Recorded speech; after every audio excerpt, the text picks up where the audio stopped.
Well. What do you know? What am I even trying to say here? Look who I ran into here. What a coincidence to see you guys here. You know what? It's been broken. I really hope nothing's broken right now. It looks like we're okay on my end. Let's see. Let's make sure my audio's coming through on the other end. I'm a little low. Let's see. It's probably Windows doing its stupid stuff. No, absolutely, Andrew. It has been so long that I don't know how to do any of my regular stuff. And also, I got to make sure with all the new layout, as you guys can see, that everything is working. And now I'm kind of bummed because like half the things I tried to set up are not working for some reason. Oh well, we'll do it live, as the kids say, I guess. I have no idea what I'm trying to say. I think there we go. There we go. I got the what do you call it? The sound bar, the visualizer going over here. Let's see. I can at least make sure it's not poking out of the top of the chat box like it's supposed to not be. Whoa, I don't want to move the whole chat box. I just want to move that. I just want to bring you right inside the chat box barriers. And that's not so hard, right? We can do that, and then as soon as we do that, we can get this show on the road. It's the growing pains of layouts, guys. Oh my god. You guys can see it live. I know you can, and it just layouts never want to work with you when you need them to work with you. All right. Bring you right inside there. Boom, locked. You would think that after like practicing this, or not practicing it, but test running it all these past few weeks, that this would have popped off, but it didn't. Anyway, hello out there. How is it going? It has been a while, hasn't it, guys? I know it has been about a month and a half since we had a GMU, but we are back. Look at this. We've got our new layout kicking. Unfortunately, I didn't get our new intro and outro fully finished for this stream, but you know what? I can knock those out next week, and I figured why take another week off when I really don't need to? I'd rather come hang out with you guys and catch up on the news, finally open our Final Fantasy Magic cards. I know it's been a while. I mean, the set's already released. We've already gone through Edge of Eternities, the next one. We're already looking to Spider-Man. But you know what? I held on to my cards. I didn't open them yet because I was waiting for you guys. Obviously, there's going to be a few things that are different around here. There's going to be like layout changes you can see. Obviously, I don't have my green screen up. I'm working out some things. I still got to add some things. We're not going to have a stream buddy tonight. Obviously, I got to get my green screen all cracking and working. But you can see what I've been working on. It's been a blast, and I'm happy to be hanging out with you guys again. So, with that, why don't we get into a stream? Why don't we get back into this? I'm sure you guys can tell, like Andrew said, where was he? Hasn't streams. Oh, why? Oh, great. Now my featured chat isn't showing up.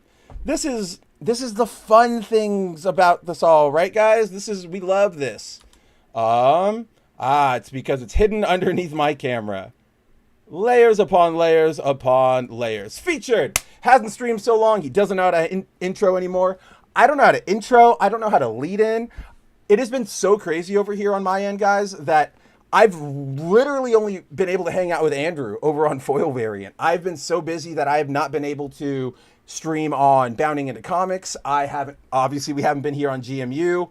It's been a month and a half. Obviously, San Diego Comic-Con happened, so that took me away from the battle station for about 2 weeks while I went home to San Diego, saw some people, hung out at the con a little bit. We can maybe talk about it. There's really not that, I don't know. Here's the thing, guys. It's been so long that I really don't know what even to approach. There's going to be a myriad of topics, so we'll hit some stuff.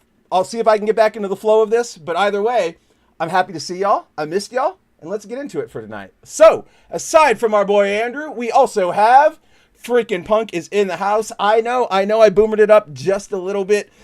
I was so nervous because you guys know how the streaming luck happens on my end where something will break, my microphone won't work. If you watched Foil Variant last night, you'll see that Andrew's camera wasn't streaming properly, and it was this whole kerfluffle. So I'm glad that we are at least on this screen with minimal error. You know what I mean? But I'm happy to have you, Punk. Always a pleasure, my friend. Also, guys, I know we started a little late tonight. We're starting at about 6 p.m. Pacific time, or rather, not even 6 or 5. We're starting at 7 p.m.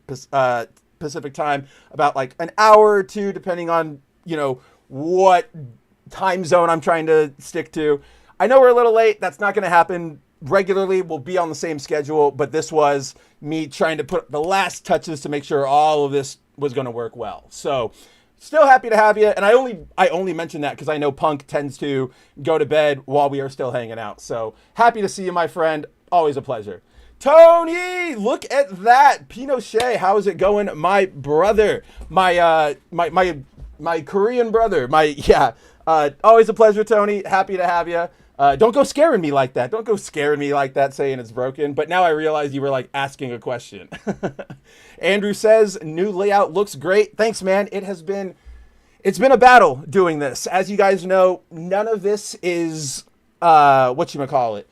None of this is a template. Well, okay, this chat box is like a slight template from the third-party Social Ninja that Andrew and I use for foil variant and I use here for our comments. This is a template, but everything else, custom graphics, no, So I had to, make sure everything fit, everything locked in. It gets tedious. It's not necessarily hard. It's just when you're working with like edging pixels along and lining everything up, it gets complicated. So, I'm glad you guys are liking it. Obviously, things are open to change. I got to make changes here and there. Look at that. I can even see right now. Let's fix this. Whoop. Well, not that. You guys want to see my beautiful face. That's why we're here. But like my camera, you guys can see that. My camera's kind of like sticking out of the box, right? So we're going to pull you just back in a little bit. And boom. Oh, okay. Little bit of an edge there. Wait. Ugh. This is what happens when creativity meets OCD. You cannot just let one little pixel line go. Oh my God. Okay, perfect. All right, that looks about good. That looks good. All right. Punk says, went to the comic store today to pick up the comics in my folder today. What'd you grab? I know you were talking about that last night on foil variant, but we were kind of already rolling on everything we wanted to talk about last night. I know we haven't hung out a lot. If you've been watching foil variant, you'll know that we've been hanging out. There have been a lot of good comics lately, but a lot of nothing like blowout, like whoa, holy shit. But a lot of like we're progressing our stories along, right? Absolute Batman's cracking up, Wonder Woman, Superman, Ultimate Spider-Man's popping off. So is the Ultimates. Ultimate X-Men is getting great. Uncanny's building up. There's been a lot of great stuff lately, and I hate that I'm this guy now, but I've been this guy for a while, right? There's been so many good variant covers coming out that like I'm gonna go broke. Even this week alone, guys. Like here, I'll show you. Well, I can't. I just realized I put them all away already. I can grab one to show you, but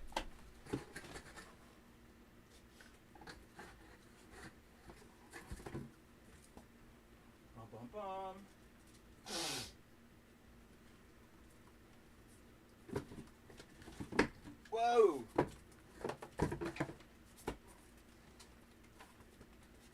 Womp, womp, womp. Womp, womp, womp. All right. So I realized that I talked about Comic-Con over on foil variant, but I haven't really touched base with you guys over here on it, which I know there's a bunch of crossover, but why not for posterity? Why not ease ourselves back into the topics we always talk about? So what I was saying is this week we've started a new variant series coming out from Marvel that is J. Scott Campbell is doing, MJ is upside down, just like kind of like his own signature series for various Marvel books. I'm trying not to cover the microphone while I show these off. So yeah, you've got, Rogue on Uncanny. I got the Venom here on, hold on. I've got Venom here on all new Venom, obviously, and then MJ, an amazing MJ on Amazing Spider-Man. It's like I like them. So I recently got asked by a friend. He said, "Why do you collect, like variant comic book covers? Like, what do you do with them?" And I told him, I display them. I hang them up. I like looking at them. Whether it's something like this, the Peach Momoko exclusive Spider-Man foil variant from Comic-Con, or it's something like this other foil exclusive from Comic-Con, this Shantae, as he referred to it, the Shantae booty pick, right? Like, whatever the variant cover is, I like displaying them. I like looking at them. And as a, an artist, it helps, get my creativity going. I can look up, it'll spark something, yada, yada, yada. We all know how that goes. And so I explained that to him, and he went, but you have so many, like, what do you do? And I told him, I don't know about you guys, but I swap mine around. Like, I have a timer. Well, when I have the space, as you guys know right now, obviously I don't really have the space to put up all of my stuff. But when I do, I have a timer of like 3 months, 3.5 months. And then once it goes off, I go, okay, time to go swap in a different comic book, yada, yada, yada. I really like doing it. And so when there's really cool sets like that, seeing like an entire set up there is going to be awesome.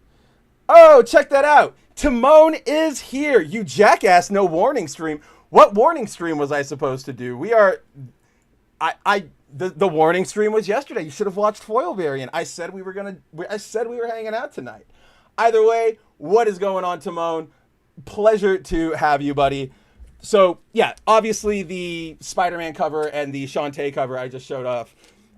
Those are Comic-Con exclusives. I just wanted an excuse to show you guys. But I really did want to shout out this, this cover that I picked up at Comic-Con. So we all know Art Germ. He makes the best covers. He's fantastic at what he does. He did a variant cover for Witchblade, I believe number 12, the current one that's coming out. And this, this cover, right? Like, just look. It can speak for itself. It is a foil variant of Sarah wearing the Witchblade. And I know the bag makes it kind of hard to tell, but it's completely spot foiled. So like all of the metal is foil, but her like skin, her hair, it's all matte. And it looks fantastic. So that's what I've got going on over in my comic side of the world. Let me think. Have I even been reading anything that Andrew and I haven't really been talking about? You know what? I really don't think so. I think Andrew and I, normally hit all the big stuff.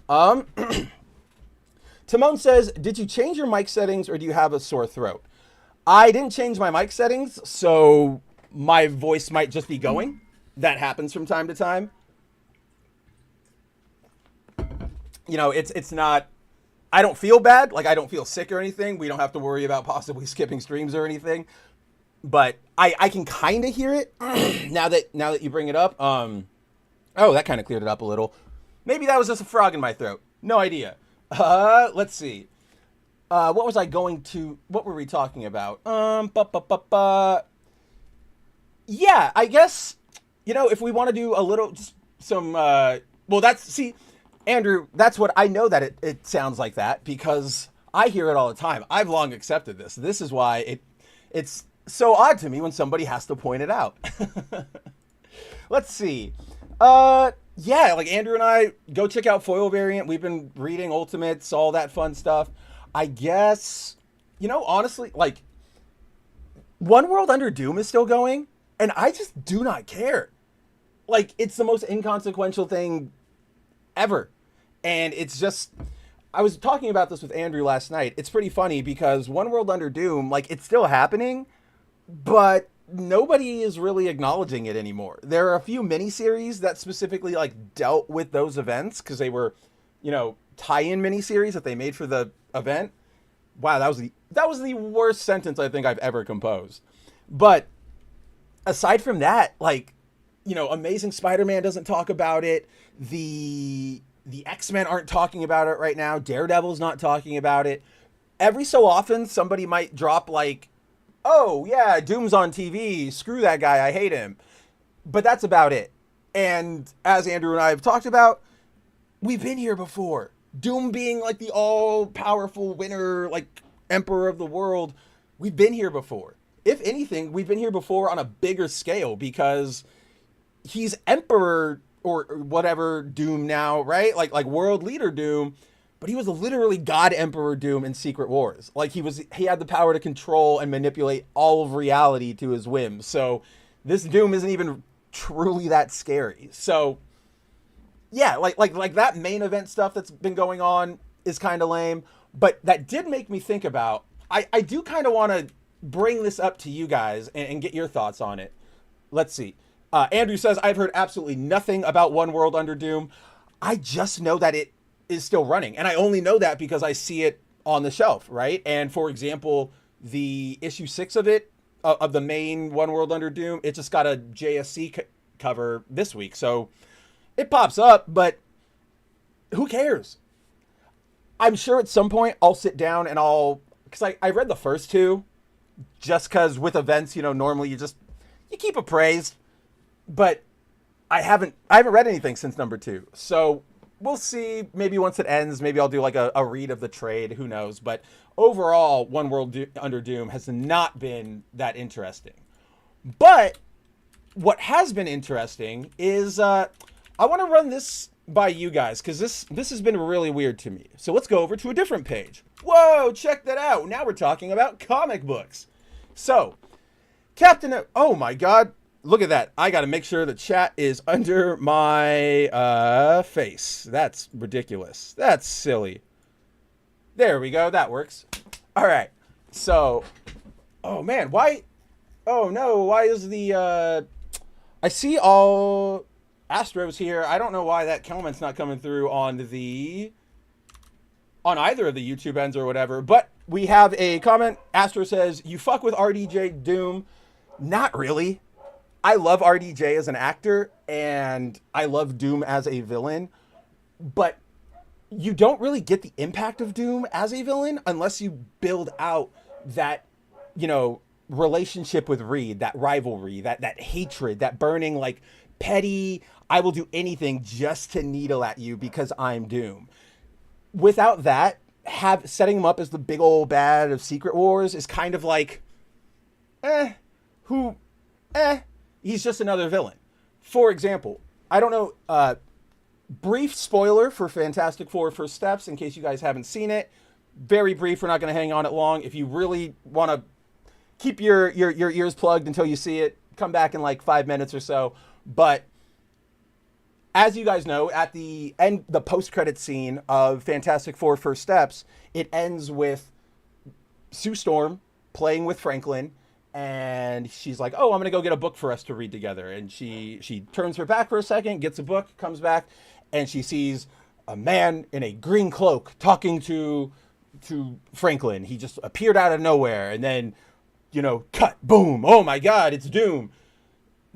Okay, he's a villain, I get that now, and I get the fear of like, yeah, he has the power, he can get into even the most secure of Fantastic Four spaces, but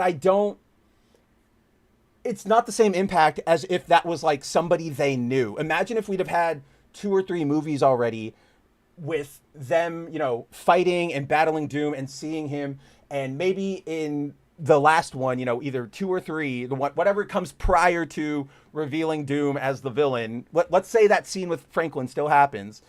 You have something where they fight Doom, and maybe he gets undone by himself, right? Like we know this. He's a sorcerer. He kind of sells his soul to do magics and stuff. He could get taken by Dormammu, just like pulled down to hell sort of style, right? Get Sam Raimi on that scene. You could do something like that. You could have had him battling Richards, and they're investigating the negative zone or something, and it all blows up because Doom, tried to sabotage it or tried to prove he was better, yada yada, and Doom gets trapped in the negative zone. Either way, what I'm trying to get towards is, imagine if you had a relationship that built with Doom that we all knew wasn't based on like actual super villainy of, I want to take over the world, I want to be the ruler of everything, but really it's about, I hate this one specific person. Without that buildup, imagine with that sort of buildup, if you have that scene with Franklin, exact same scene, but in that last movie, we thought Doom was gone. He was in the negative zone. He was in hell. He was in limbo. Anything that basically shows us like, oh, holy shit, like this man can just bring himself back from the dead, and he's not even like torn or like on fire. There's no like visible damage. do something like that. Like that would really, you know, punch it home. Again, to me, the RDJ Doom thing feels like the most desperate of plays. Because remember, guys, that was announced last year when Marvel was in the throes of just like their worst run, like monumental medal winning terrible run of films. The Marvels, Black Panther, Wakanda Forever, The Marvels. Who knows if Shang-Chi's any good? I know people like it, but I refuse to ever support anything that Simu Liu is in. Fuck that nerd. I'm gonna be so mad when I'm watching Avengers, Secret War, and Doomsday, because I'm gonna be like, oh, get off the damn screen. But yeah, like, so they were in the middle of this terrible run, and they needed something to really get them go. Like, we see this a lot. It's a marketing stunt, right? Like, throw something out there that'll really get everybody excited, get us talking about us again. Boom. What do? RDJ, the man who made your universe, like made your franchise, if you will. He's coming back, and he's gonna be the villain. What? Like, what? I've become a big fan of variants of this phrase lately, but like that must hit so hard if you're stupid. You know what I mean? Like, I'm sure normie audiences and just like the most basic of consumers are like, oh, yay, RDJ being bad guy, or good guy, come back as bad guy, crazy, whoa. But all of us here, even you, Astro, I know, I can see you, yeah, right? Like, yeah, man, it's been rough. Even you, Astro, we all know, no, like, this isn't that exciting. We know that that's the difference, right? Is like, the normie audiences went, oh my gosh, this is so subversive, or not even subversive, but surprising. It's such a twist. The rest of us went, we have seen this 9 million times before. You know what I mean? Give me 1 second, guys. My dogs are still barking and now like scratching at my door. I'm gonna go see what they want. I'm gonna shoot us back just to the writer screen for just a second. Don't worry, stream is not over. I just need to go check on them real quick. So I will be right back.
Jeez, parents come home and all of a sudden they start freaking out. Hey, I didn't want this refreshed. Why did this refresh? That's bullcrap. And my chat box didn't like stay in the right position. Look at how everything imploded in the 2 seconds it took me to go check on my dogs. Like, what happened to my layout here? I don't know. Let's see. Studio mode. I will fix this post haste, my friends.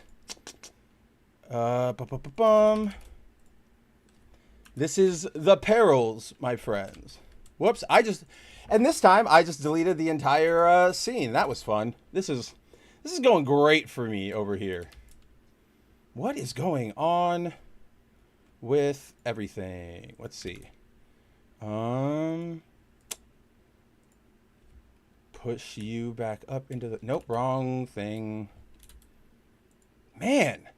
Like, this is so frustrating. I'm so sorry, guys, but I'm sure you'd rather me fix it really quick right now instead of staring at bullshit all night. Well, I'm sure you would get more bugged about, like, the low quality of everything than me taking 30 seconds to fix this out for us.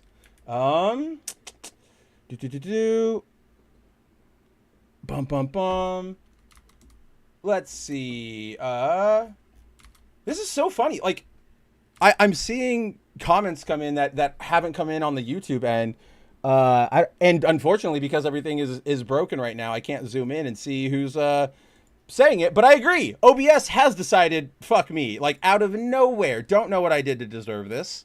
We were hanging out. We were having fun. Stream. I don't know why. Why did it come to this? Why did this happen to me? Audio, camera. That's what I need. I believe this is... Whoa. Groovy. Chat box. Either way, let's see. No, because now I'm going to get distracted if I start talking about that. This is so dumb. Chat box. Now, like, you guys are gone now. Great. I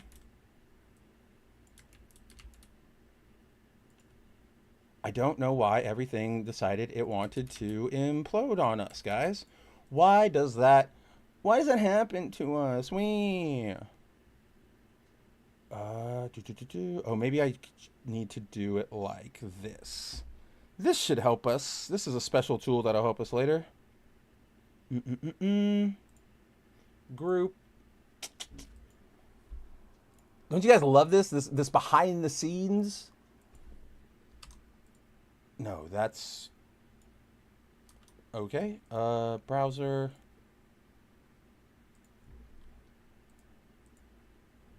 All right, there we go. Now we're back. I think we're okay. Let's bring that right there.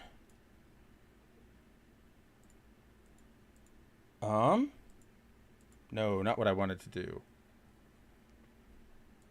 This is so fun. Are we all having fun yet? I know we are, guys. It's so cool when this happens.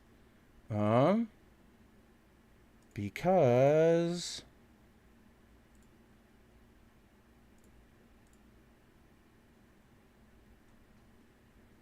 Okay, fine. Don't work with me, you stupid thing. Doesn't want to work with me. I don't know, but I've been told. Okay, there we go. Woo! I think we're finally okay. Let's hope nothing else goes weird with this. Either way, there we go. Look at us. Who'd have thought? Sorry about that, guys. It was Steven. What's up, OM? Legitimately could not see your name from being zoomed out like that. Either way, to put a stamp on the RDJ stuff, the RDJ Doom stuff, he's cool. Again, I really like RDJ as an actor in general. I'm sure there are going to be moments that he eats up and he delivers on, because even if you're like the biggest like mainstream Hollywood snoot, right? Like, you're like, ugh, all of that stuff is trash. It's all got blah, blah, blah, blah. Come on. Like, you got to admit, even that scene at the end of Doom's, or Endgame, the I Am Iron Man, like, he's got that emotion in his eyes, and it's those subtleties from a true actor. So it'll be fun to see him, but I'm kind of not that excited about what they're going to do with it. I think they're going to really try to tell us that Reed and Doom have this rivalry of sorts, but I It doesn't make me excited, Astro. Not that it makes you excited. I'm just addressing you back because that was your question, my man. Also, happy to have it. Always happy to have a new viewer. Timon says, I think Marvel is still in that slump. Here's the unfortunate reality of it, right? Like, genuinely, as somebody, even putting aside my, like, to be completely fair to where we are right now in the MCU, the last 2 projects have actually been pretty damn good. I really, really, really liked Thunderbolts. I liked Fantastic Four. I have, again, guys, you know this. I talk about this all the time. Vanessa Kirby as Sue Storm is always going to bother me because I fan cast Julie Bowen, the love interest from Happy Gilmore, the mom from Modern Family. I fan cast her as Sue years ago, and the fact that it didn't happen is like, meh. And I'm not a big fan of Pedro in that role specifically. Of course, I'm tired of him being everywhere. No, I'm not going to say he's a terrible actor because he is a good actor and there are roles that I enjoy seeing him in, but I just do not think he was a good read. But to that point, to Timon's point that just went down, Marvel, this is like the big bummer, right? Is that if Marvel allowed themselves to continue on the path they're on right now, like if there was no Avengers coming down the pipe, if we were like really early in a phase, I would be pretty optimistic. I would say, oh, I think they're finding their footing again. I think that whole quality over quantity thing they've been talking about, I think that works. I think they've taken that to heart, and I know we were all skeptical, but, kudos, credit where credit is due. Unfortunately, like I mentioned, we do have Avengers right there coming down the pipe, and we all know that, let me rephrase that. So with Avengers coming down the pipe, if you guys have caught the news, you'll know that post that movie, we are basically resetting the MCU. We're getting new castings for Iron Man, for Thor, or not Thor, but for Cap, for Iron Man, for Black Widow, for Black Panther, pretty much like the big Avengers. Chris Hemsworth is the only one not being recast because the man still likes being Thor, and it does suck, guys. Like, the man is in the prime of his acting career, and he's I like him. He could have done so much more, but Marvel kind of screwed him over. Like, it was great for his publicity, like his image, and everybody knows him now, and he was a great Thor, or he is a great Thor. But being locked into that and then having to go suffer through the last 2 Taika Waititi films, it's been a bummer for him. That's all I would have said. Pedro first of all, Volume Dealer, what's up? And Volume Dealer also says Pedro would have made the perfect Geode. Are you talking about that stupid rock pilot from Star Wars that they introduced in the High Republic or whatever it is? I think that's what you're talking about. And if so, I agree. Just make him. I like that. I actually like when actors are not so full of themselves that they will allow themselves to either be in the tiniest role or be completely hidden up. I think back to The Force Awakens where the merchant dude or the junk hustler that Rey exchanges things with, that's actually Simon Pegg. But you wouldn't know because he's heavily caked in makeup and he's actually acting. One of the stormtroopers that Rey to me it's the moment that Star Wars completely went off the rails. But when Rey learns the Jedi mind trick just because she saw Kylo do it, one of the stormtroopers she uses her powers on is Daniel Craig, James Bond. So if Pedro was oh yeah, if no fanfare and all of a sudden we got whatever High Republic and Pedro was Geode, I would be that's funny. That's some credit in my book. Okay, cool. Yeah. Volume Dealer says, yes, Geode was the perfect meme character. Yeah, I agree. He worked for what he was. But let's see. Where was I before the dogs distracted me? Ah, yes. Speaking of Doom, from that awesome sort of serve up or rather side serve, because we were already I was already going to talk about Cap, but thanks to Astro to leading us into this, I wanted to show you guys something that's super sort of weird to me. So right now we are, look at how bad I am at prefacing things. For anybody who watched Foil Variant, even you, Andrew, was I that bad last night? I feel like my brain has just fried itself today and I have no idea why. I'm completely happy. I'm completely healthy. I'm not that stressed out. Everything's going good. We got Power Rangers in the Fortnite store. I don't know. It's just getting back into that groove, right? Like first show back in a long time. Hey, what's up, girl? She says, sort out your collar. It's bugging me. I didn't even notice that. I will do it just for you, my girl. All right. So,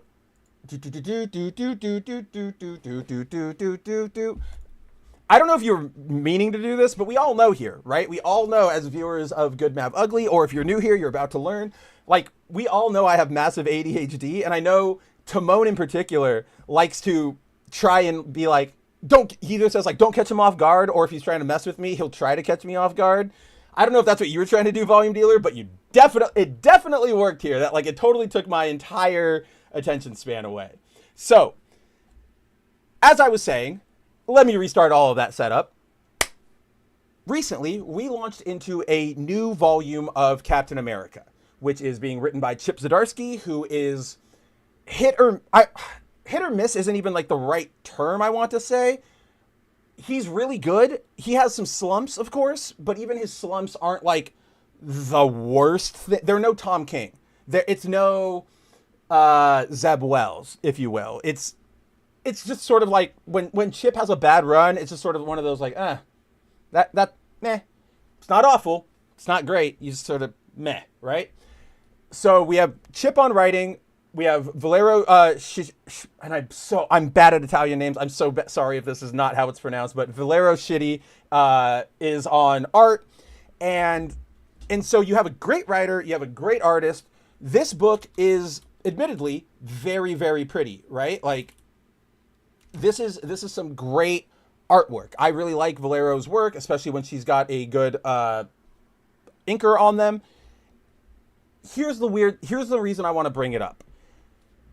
Obviously, so I'm sure everybody here, if you guys read Marvel or know Marvel tangentially, you'll know that Marvel operates on what they like to call a sliding time scale, which is basically sort of moving all of the events that happen in canon up a little bit just so that they remain relevant to where we are today, right? So, for example,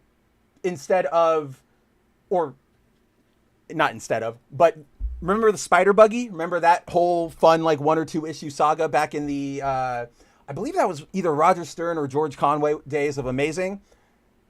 They recently did a story that took place in between the panels of the Spider Buggy story. So in that time period, but Peter was using a cell phone, right? Like a smartphone, which if we all remember, that Spider Buggy story was in like the 70s. No way that would have happened. But that's how Marvel operates, and they've done this for a long time. This is nothing new. It does work sometimes. Other times, it gets kind of messy. It really just depends on how hard you're placing somebody with the updated timeline. And for most characters, they can get away with, just moving them up. Peter Parker getting bitten by a radioactive spider. You can do that kind of anywhere, right? You can have him get bit in the 60s. You can have him get bit in the 2000s. You can have him get bit today. Or say Iron Man. Iron Man's a really good example because he originally, we all know the story. Tony gets captured by, warlords in a guerrilla conflict. They try to force him to make weapons for them. He builds an armor to break out of there. And once he gets back stateside, he goes, hey, I can do some good. I should continue being a superhero. And we launch into everything.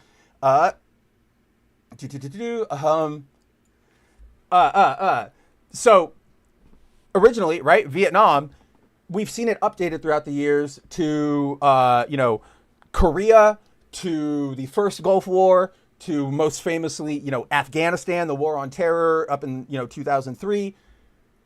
Most of the time you can kind of just move it up because it's not really like hard in relation to the events that are happening right now. And I know I'm kind of setting this up very confusedly. I know it has been so long I've forgotten what to call you. Like here, it's been so long. Do you want to give me a new title? Like I miss you, I do, but It's true. I haven't seen you in a while. What are we going by these days? My favorite Brit. But yeah, so normally you can get away with that. Just move them up. Cap is normally, you can normally do that too, right? And it's not that big of a deal. You can say, oh, he came out of the ice after Vietnam. Oh, he came out of the ice after Desert Storm, so on and so forth. With this run, we've Chip has hit the sliding timescale really, really hard, and now Captain America has come out of the ice. Like, okay, so follow me here, and this is where my like point is coming. In this new established timeline, if you will, or this updated timeline, sliding timescale, we now have Captain America coming out of the ice post 9/11. Totally makes sense. Like I'm really not against that. The guy we have on this will be, I don't even know, your left, I guess? On the left side of the screen here, yeah, that works. Left page, you'll see there's another Captain America. That is the Captain America of the War on Terror. If you guys know, even like, so yes, Cap went in the ice, and yes, Steve Rogers is Cap, but even like Marvel canon, even when they brought him back in the 60s, they were like, oh, even though he went down in the 40s, the world needed the US needed a Cap. So we've seen men, pick up the uniform after Steve. Jack Monroe, most famously. Oh my gosh, John Walker for a little bit before they deemed him too radical. I forget his name every time, but the one who was like, who broke, and he was like a white supremacist, and it became like a whole arc. It's a pretty good arc. Go read it. It's from like the 80s. But so we now have, thanks to the time scale, we have a Captain America of like the post 9/11 world. Side note, just to, because he's not really the focus, but I will, big credit to Chip for I know it's very, very easy nowadays. There's not as much at stake reputationally to comment on the War on Terror and talk on it, because we all know it was bad. Even the dumbest, MAGA idiot who still believes in Trump and doesn't think he's an Epstein pedophile, like even they know 9/11 and our response to it, or like, yeah, not 9/11, but our response to 9/11 was not great. And I guess 9/11 as well. Don't twist my words out there, me. I'm doing that to myself. But I am really happy to see a pretty full-blown, or not a full-blown, because basically what he's doing is he's juxtaposing what we thought we were supposed to be post 9/11 as like the world's peacekeepers, all that, and that real true 1940s, the last time when we were like actually the good guys and actually had idealism and American exceptionalism. So it's a very, very cool contrast, and I really hope Chip delivers. I do trust in him too. Obviously, we're only 2 issues in, so I don't know how preachy it might get, but seeing just a commentary on how fucked we were going in there, and lying to our people with the weapons of mass destruction, and then occupying them, and yada yada yada. We all know we fucked up really, really bad there. So I really like that. I really hope it plays out in an interesting way. And to Chip's credit, he doesn't frame this new Captain America as like he's not a John Walker, right? He's not, oh, I picked up the shield because I want to kill people and I'm crazy and yeah, like fuck the brown heads. Like, that's not what he is. He's actually pretty reminiscent of how we, to my fellow Americans who are probably in my same age range of the, mid 30s, early 30s right now. We all, so his backstory, let me pull it up actually, because I have it sitting right here on my desk as well. Also, how are you guys liking the bigger blown up two-page layout?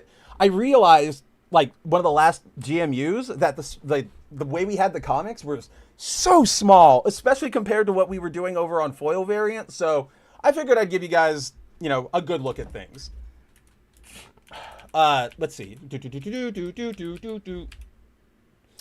Well, I guess we'll just stick on that page because that's where it happens. But as you can see, our new Captain America, he didn't join out of like what I was saying. He's not just he's not Major Force, if you will, from DC. He was, 16, 15 here when he saw 9/11 happen. He's in the wake of the towers. Tower 1 is falling now, and he's about to get blown away by the ash. And we all had that feeling that he has in that last panel, right? Like, we were angry. We were scared, but then a lot of us were like, who do we like hit back? Like, there has to be somebody we can make pay for this. And obviously we got taken advantage of by our government in that end. Bush didn't do 9/11, but we all know he let it happen. We know he had advanced intelligence. So all of that aside, we can save that for a tinfoil hater. Maybe I'll go hang out with Leon for that one. But yeah, so he even signs up for the army because he just wants to, he's essentially bought into the lies from the government, right? Like, we're going to liberate them. We're going to bring them democracy. We're going to bring them freedom. And he earnestly believes that. And when we even see it in issue 2 over here, I just got to pull it back up. Thanks to the wacky way these programs work nowadays. Even here, where is it? Yeah, like right here. He's hanging out with some of his local like Iraqi or Afghani like contacts, like the people, the freedom fighters and the people who help him, yada yada yada. And he's like, how are you his like unit member and then his contact are like, they're like, dude, this sucks. Like, oh my God, this is so boring. Can we just go? And the new Cap is going, how are you two not celebrating? Without the Taliban, the people are lighter. They're free. Damn it. How do you not love this? And we actually experience this here. The guy, like his Afghani contact, he kind of gives him this life lesson of like, we're free now, but there's no, you're not saying to help. And the fact that like you freed us, yes, but you also freed the warlords and the murderers and all those people to, just come back out and start killing us again. Essentially, the moral of the story is the world's not black and white. Yes, you got rid of the Taliban, but now we're destabilized and you have no plan to help us get through this. So, he's not portrayed as like, fuck this guy. He's portrayed as like one of us. And I really appreciate Chip for that, because it would have been too easy and too, Marvel seal clappy to just go, America bad all the time. But let's see. Okay, Volume Dealer was doing that, and it worked. You bastard. Let's see. We'll go to here again. So first off, I do want to address what Volume Dealer says. Volume Dealer says, what is this uniform? Is there a better shot of him in this issue? I guess we'll just go for the cover for a second. I don't like it. It's obviously just supposed to be like new costume. New run, new costume. Let's sell some variant covers. Let's put it in a video game. I dislike. There's no meaning behind it, right? Like, they're not saying like, oh, it's got no star points because America shouldn't yada. It's none of that. It's just a weird design. It's not altogether terrible, but it is that star that really, really kind of ruins it, because it's so like. It looks more like an asterisk because it's so rounded off. It doesn't feel bold. It doesn't feel like that star. Luckily, we do know Valero shared a bunch of, like design work she was doing before the book came out. We know that she's drawing the classic Cap as well. He looks great in her art style. I'm super excited to see him. But I am on your guys' side. It's not a great look. Call me whatever you wish. Can I call you queen? My queen? May I do that? Let's see. Yeah. Timon says one is army Cap. No, I think I believe they're both army. I think, cause Cap, like Steve is army. And I think, I thought he joined the army because, or he just goes, it just says he joins the armed forces. Maybe he is a Marine. I have no idea, but that is new to me. So that's cool. That's another like thing for them to talk about, because I know there's a whole bunch of like back and forth dick measuring between the Army and the Marines. Yeah, John Walker's one of them. Super Patriot. Who was that him? Was that the like white supremacist one? Uh, how many streams since 9/11 last came up? Well, we've missed about 5 weeks, and so let's say 5. Oh yeah. Before he was Cap, he was Super Patriot Cap. But so here's what I wanted to bring up to you guys is that the reason. Don't worry, it's all coming together here. What really? So I like the premise. I like the idea of a post 9/11 Cap. I like the idea of them meeting and sort of interacting. Here's what's super weird to me is that in this book, as you guys can see, it is very One World Under Doom centric. Essentially, the first mission that we see Cap and New Cap undertake is storming into an occupied Doom territory, liberating it, and finding a resistance base. They're supposed to just, make contact and supply them with weapons, but Steve goes, no, we can do something for them. Like, Doom is an actual madman. Back in my day, we fought them. And, Colton, who is the other Cap, basically fires back with, that's not our job. Like, we can't do that. There's so many laws and treaties and blah. Again, it's great. I hope Chip delivers on it. But essentially, my big problem with this run comes in that Steve wakes up post 9/11, but One World Under Doom is taking place, and he is still acting like he just came out of the ice. For example, right here, they land in the Doom territory, and Colton goes, or Cap goes, 10 clicks to the Rebel rendezvous, here on this page.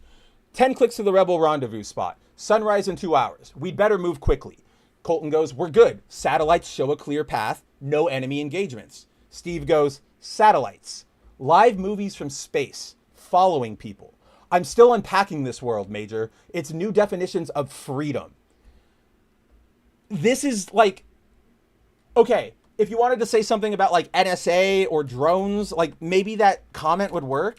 But it feels so weird to me to say like, this essentially the way they're framing it is Cap came out of the ice like a month ago, and now we're doing One World Under Doom. But that literally can't happen because everything that Cap does is still canon, right? Like Civil War is still canon.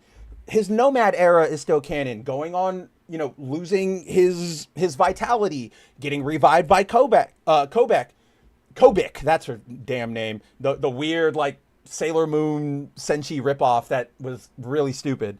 That all happened. Revived as a Hydra Cap. That all happened.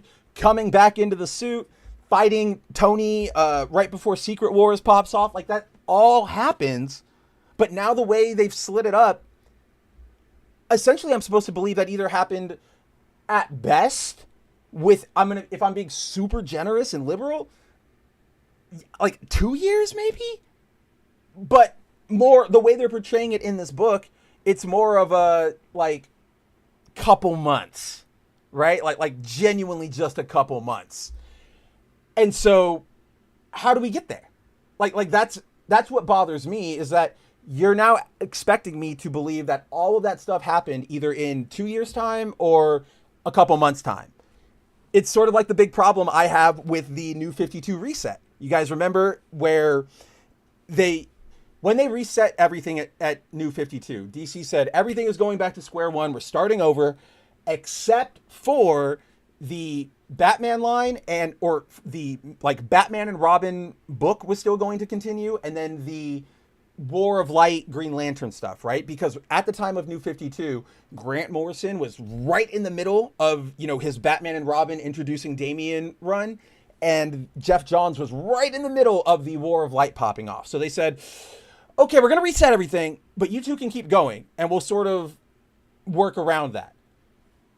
Because of that, if you guys look at the timeline now, Bruce is expected to have all of his Robins in like he's expected to get to Tim in the span of like 4 years. Or like, so that means he started being a crime fighter, let me rephrase. That means in 4 years time, he left Gotham to go train with Ra's, came back, started being Batman, did all the year one stuff, got Dick at, saw Dick's parents get murdered, adopted Dick, trained Dick as Robin, saw him off as Nightwing, took in Jason as Robin, saw Jason get murdered, took in Stephanie as his Robin, saw Stephanie get maimed, took in Tim as his Robin, saw him eventually graduate, and saw Damian born and become Robin. Again, all of that in 4 years' time, which is like a psychopath. That means Andrew and I have this running joke where it's literally just Bruce going to like the orphan. It's like, yep, I lost another one. Can I get another? Because that's the level of callousness that time frame implies. So, it's just weird to me, right? Again, I'm not against all the sliding time, but to frame this as he's just now meeting everybody and then going out to do One World Under Doom stuff. Like, it's weird. Like, it doesn't feel right.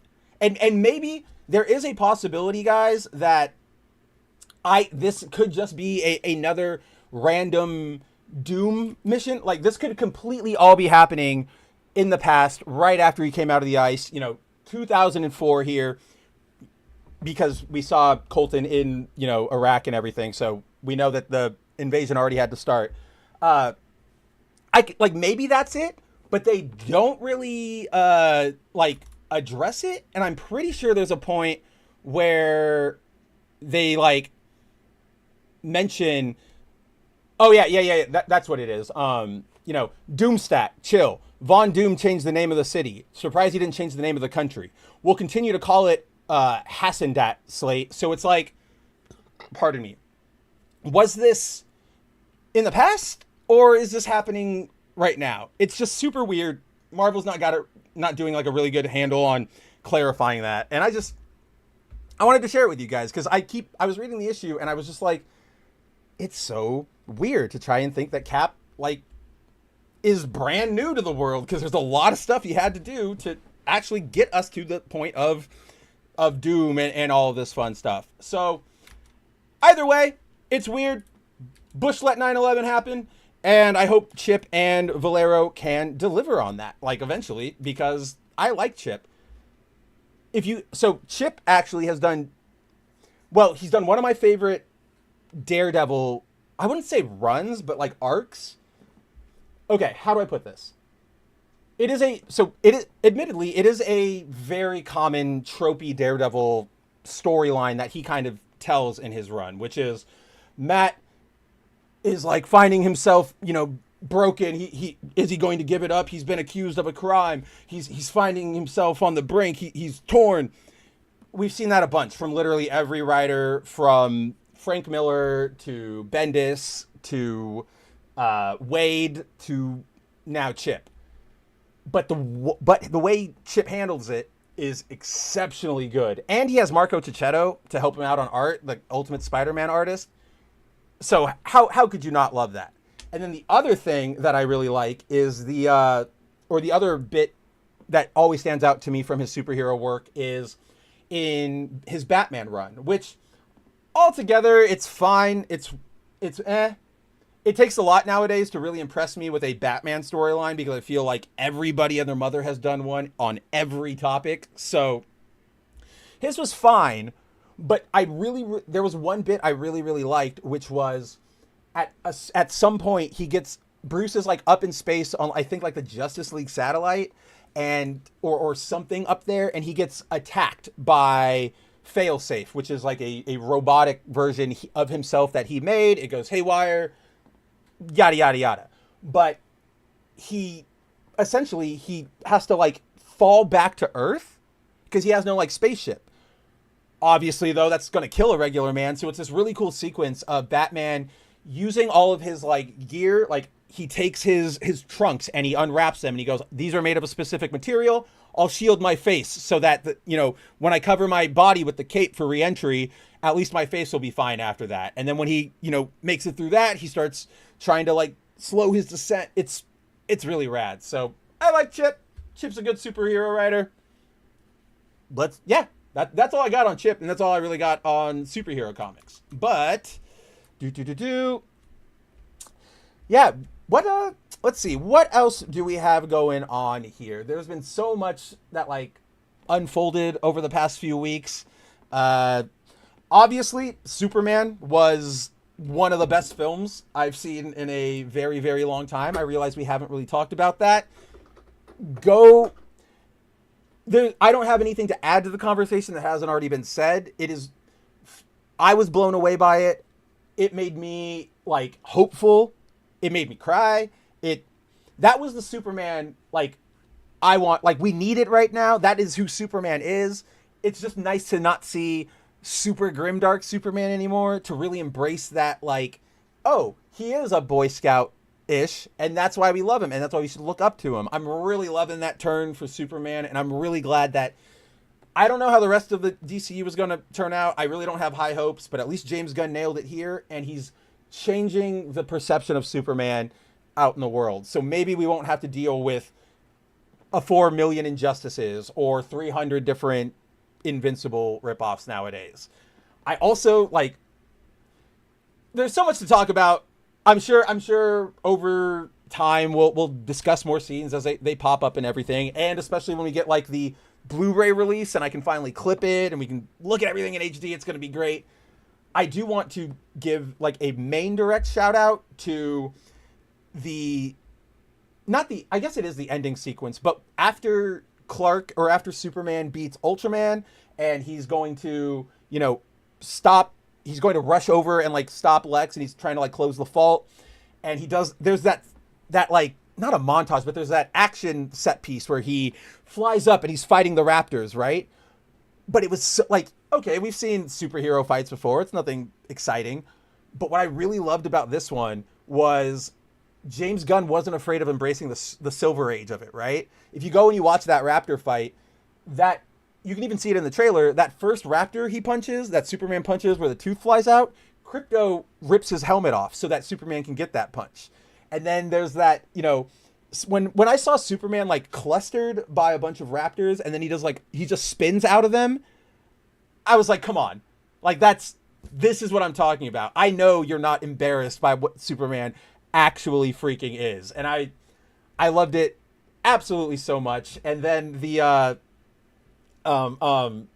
like Guy Gardner, right? I'm so happy. I'm a Guy Gardner fan. I knew that Fillion was going to play him right, and damn was he if he wasn't the best like adaptation I've seen in a long time. Like Guy gets a lot of really good adaptations. I think Guy gets so many good adaptations because people know he's like a character you love to hate. So there's not a lot of, you don't have to handle him with kid gloves. You don't necessarily have to, you know, worry about a lot of fans going, oh, why was he mean? Why was he like this? Da, da, da, da. Because that's what Guy Gardner is. If he's mean or if he's rude, that's Guy. So yeah, Nathan Fillion as Guy was incredible. And yeah, I'm sure we'll talk about it more, but loved Superman. Punk says, were you talking about Daredevil Woman Without Fear by Chip? Not specifically that story, but in that run. So with Matt, you know, dealing with the, so basically what happens is Matt goes to try Matt is helping somebody, like he's doing a case and he goes to prison and to interview his client, and a prison break happens and a riot happens, and Matt goes, well, I'm in my civvies, but I'll do what I can. So he like makes a quick makeshift mask and starts fighting, doing his thing. While he's doing that, another criminal sees his face. And so he comes out and he says, hey, I will tell you who Daredevil is in exchange for a reduced sentence.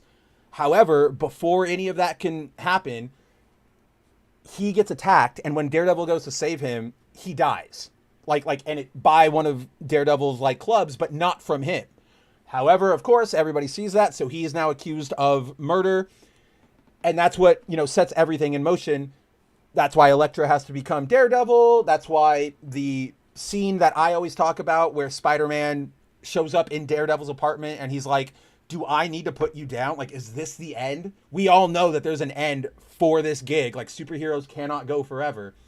And then, so yeah, just all of that up until like the resolution of that first half of his arc, because then once he starts in the second, it kind of just retreads until it peters out. And it's fine. Like, it's still good writing, but again, I've seen so many of that same take on Daredevil of accused of a crime he didn't commit, got to skirt between the law, yada yada. Yeah. Still a great run though. Still a phenomenal run. But let's see. We're about an hour in. I don't really have anything off the top of my head to talk about. So, for those of you who actually care, you'll know that I play Magic the Gathering, obviously. And like I said at the top of the show, we have a Final Fantasy set came out. I have a bunch of cards to open from that.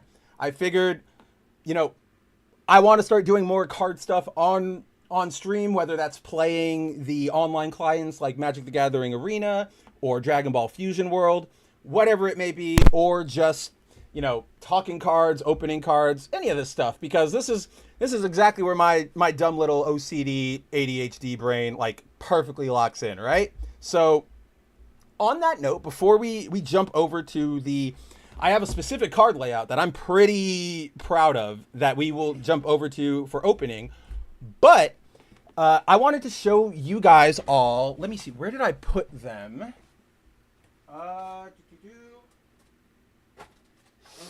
Oh, everything is falling.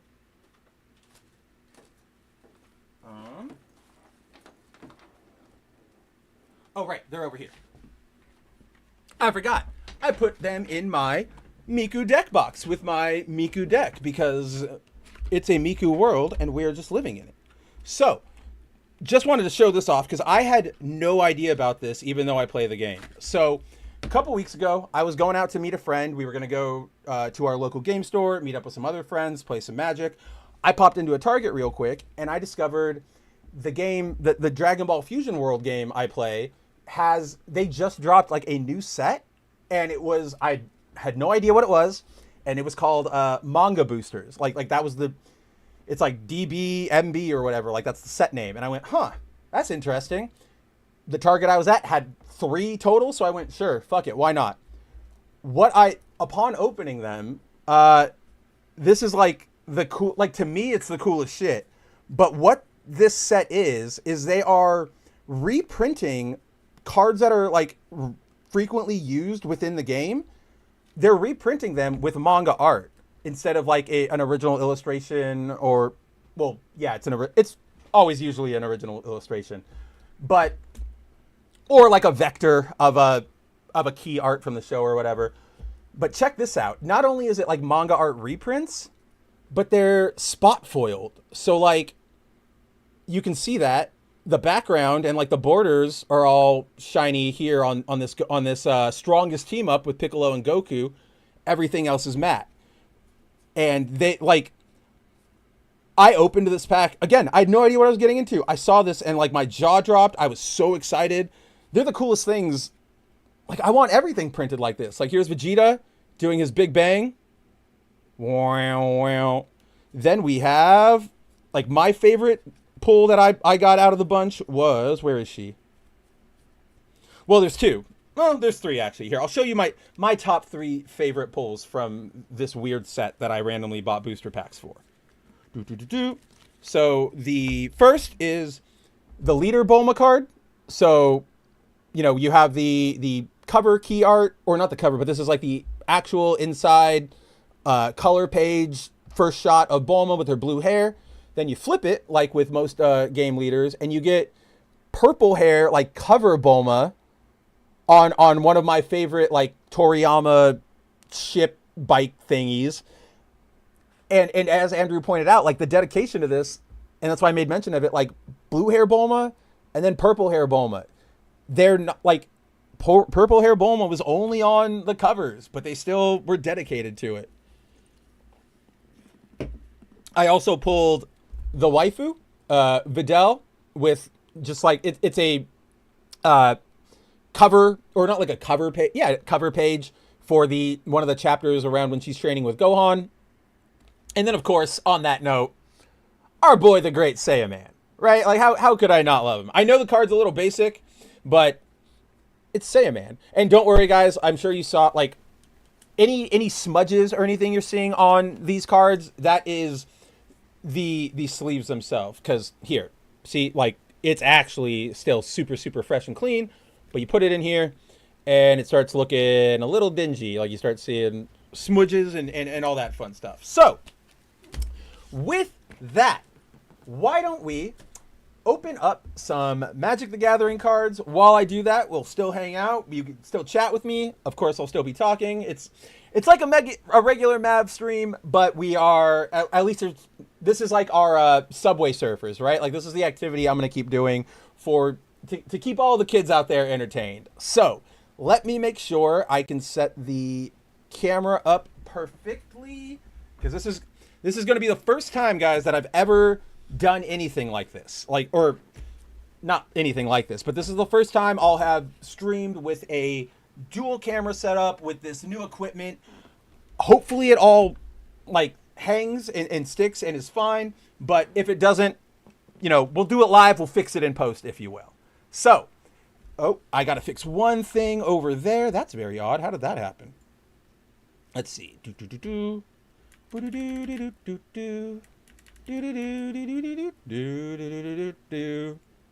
All right, let's see. And then move that over there. I believe everybody can still hear me. We will put you right there. Let's see. Move this. Make it all nice for you guys. Put it all aside. All right. This looks like we will have some fun tonight. So, without further ado, let's shift gears into some trading card game talk. And it only feels right that if we're getting into this trading card game talk, and mostly because I can tell that if I'm going to start reading, very tiny things, it's going to strain my eyes. But let's put on my old man Japanese limited edition Gundam glasses and put the studio mode away. Check this out, guys. Let's open some Magic cards.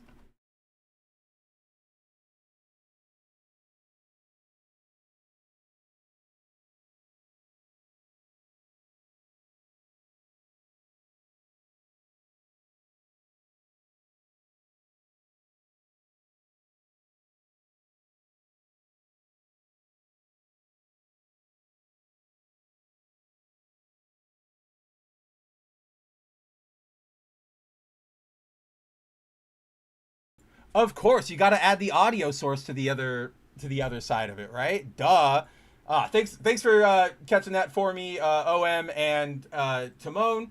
You guys, yeah, I know, OM. It's really hard to get any of that like locked down. It's so stupid, especially because well, this is half the reason I like. This is a whole new like scene collection, because when I was doing the last layout, there are like 900 audio sources and stuff that I hid from the mixer, but still exist somewhere, and I like don't know where they are. I don't know when they'll like pop off or anything like that. So, yeah, thanks to you and Timon for catching me for that. Pardon me. Punk says, well, oh damn, look at that. I don't have my featured chat working up here. Whatever, we'll get to it someday. Without further ado, right? We don't want to take up all your time, but Punk says, Uncanny X-Men number 19, Rogue J. Scott Campbell cover was a comic that I didn't expect to buy today, Spencer. Well, I'm guessing you bought it because of the cover. And if you don't know, Punk, because so like Andrew and I, we knew the set was coming down the pipe a little while ago, because so what it is J. Scott Campbell is doing a full set, all of these. Yeah, like I showed you guys earlier, like, the Rogue, the MJ, he's doing a full set of these across the month of August. Pretty much every book is going to have at least like one issue that has a cover by him. We discovered it because we love, Andrew and I, we're that level of comic dork where we like to read the solicits every month when Marvel puts them out in DC. We read them, we sit together and we giggle, we put our feet up and we go, ooh, I'm going to get this one, ooh, I want that one. And so one night, we're going through them, and Andrew was like, oh, hold on, like, you can keep going through them, but I got to, like, answer some Rippaverse stuff. And I'm going through them, and I'm like, oh, dude, you're going to be so excited. Look, J. Scott Campbell's doing a cover for Spider-Man. and he's doing one for Uncanny, and he's doing one for Venom, and I was like, dude, he's doing a bunch of them. And Andrew was like, how many is he doing in total? And it's like 27 or 29 that he's doing in total. And so we saw that and we were like, what the hell is happening? Like we caught that before Marvel even announced that that was like a specific line they were doing. So we knew they were coming down. All that to say, Punk, more are coming. Buckle up and get your wallet ready, because August is brutal for the JSC covers. I was joking to Andrew because so JSC cover started this week. Comic-Con was 2 weeks ago. So I spent a bunch of money at Comic-Con. Obviously, treat yourself. It's a once in a lifetime thing. Or okay, let me repeat that. Not a once in a year type of thing. My favorite artists are doing, shiny foil shit that speaks to my Filipino treasure heart. Of course I'm going to spend a little bit of money over there. And also, like, we're not going to have a country in about 3 or 6 months with the rate, President Pedophile and the rest of his dipshits are running everything. So what debt collector is going to want to collect on a billion, like a $4,000 debt, when the US $4,000 is worth pennies, right? So that's how we got away with that. Yeah. Oh man, Punk says he hung it up next to the Rogue the Savage Land #2 with JSC. Did you get all of those, Punk? Because he did a full he did all of Rogue Savage Land, and all 5 of them look great. Like, I cannot wait, guys, until I have the space again to put everything up, because all of these sets I've got, the J. Scott Campbell's, the Ultimate Spider-Man #1s with the variant spider costumes with Ben and Superior and everything. Like, oh, it's going to look so cool. But that is neither here nor there. That's all for foil variant. That's Thursday nights. How dare you guys distract me? But yes, let's get into this bad boy. Well, first, before we even open this, I will draw your attention down to the bottom. What you're seeing down there, I kind of really like this, is whenever we open boxes or anything else from here on out, obviously there are cards I'm going to want. There are cards I'm going to be specifically looking for. I'm going to be happy with whatever I get, probably, but specific ones are going to make me a little bit of a happier Mav than usual. So what we have down here are 7 different cards that I'm hoping to get, that I want to pull. This is our bounty list, if you will. If we find one, boom, we can click it and we can say, oh, look, we got it in the right color. You'll see here that a couple of these cards, so here, I can actually just have the ones. So Cloud, Jumbo Cactar, the Buster Sword, Nibelheim of Flame, and Vincent, you can see that they're slashed through because these cards come with alternate prints. I'd like either of them, doesn't matter which one. I just thought that was the coolest way to, have that graphic.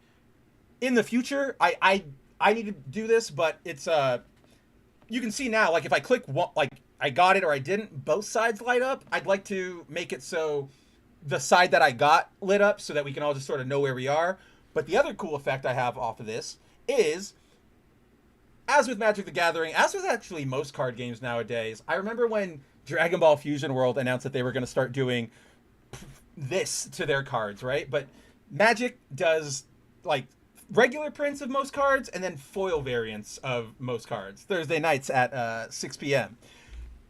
If obviously you guys know me, you can see by the map we're even using here, I love foil. I want my shinies. So if we pull a shiny and we happen to have that good luck, boom, we can put little shiny indicators on them. And if you guys are keenly aware, keenly tuned in true Mav fashion, yes, these S's with their stars come from Mega Man Battle Network, I believe 6, when you like clear it.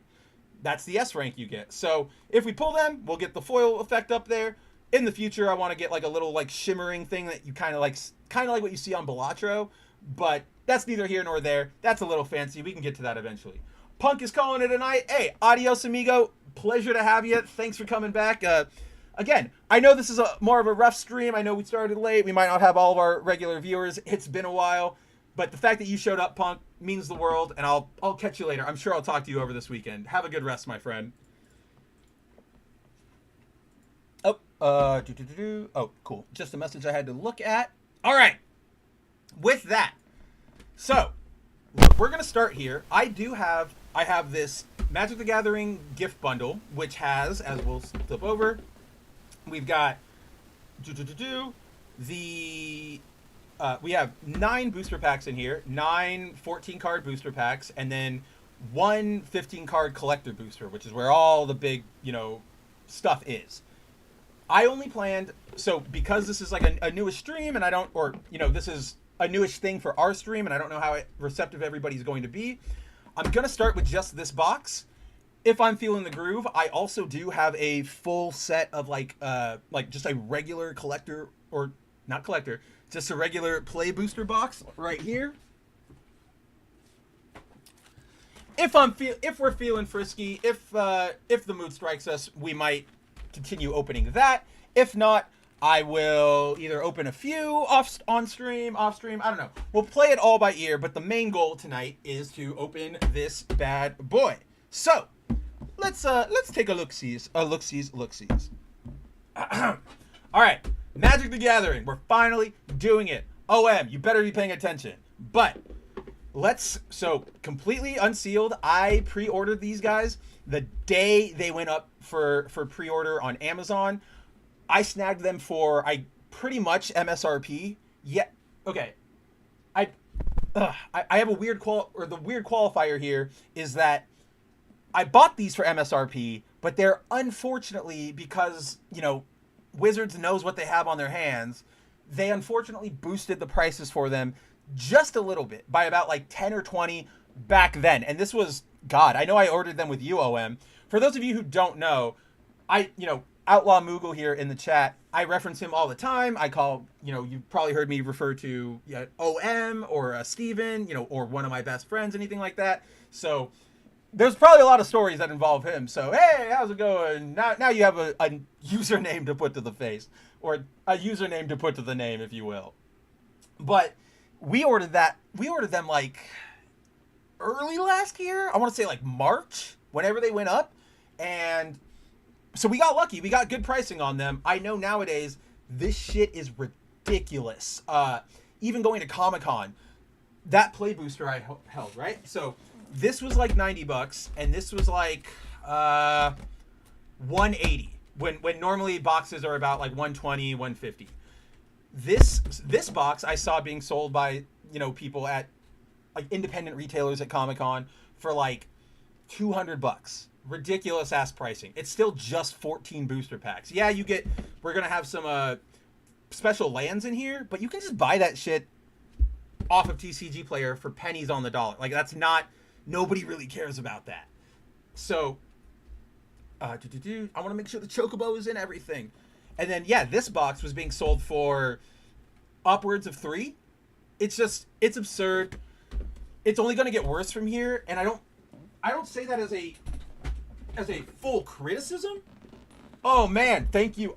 OM just pointed out February 18th of last year was or maybe of this year was our pre-order date. Either way, we got in on the day. Now everything is blown up. So the good news is I didn't pay damn scalper prices for any of this. We're nobody has to feel bad. I know if Leon catches this, he's going to be going, why are you giving Wizards money? Because I'm a mark, because I like Final Fantasy, and because I am at least not giving it to scalpers. But like I was saying, this is only going to get worse from here, guys, because from here on out, we get they're ramping up their universes beyond crossovers. So we have Spider-Man coming up, which is probably the next time we'll do another one of these sort of look-see streams, or these opening streams, if you will. Then we have Avatar: The Last Airbender at the end of this year. Next year, who knows? We have lots of rumors flying around. I'm still pretty sure at some point we're going to get a Power Rangers thing, because Hasbro owns both of those properties. They own Power Rangers and they own Magic. I don't know why it hasn't happened yet. So it's all about to get really, really, really expensive. I am going to go hard into the Spider-Man set. I'm glad I don't care about Avatar that much. How do I put this? I really love the Avatar show. I loved it when I watched it back when I was a kid. I still think it is one of the best children's shows, even going into preteen, young adult shows made in probably ever, right? It's that good. I just don't care about this post Avatarization of, or like franchising of everything. I didn't like Korra.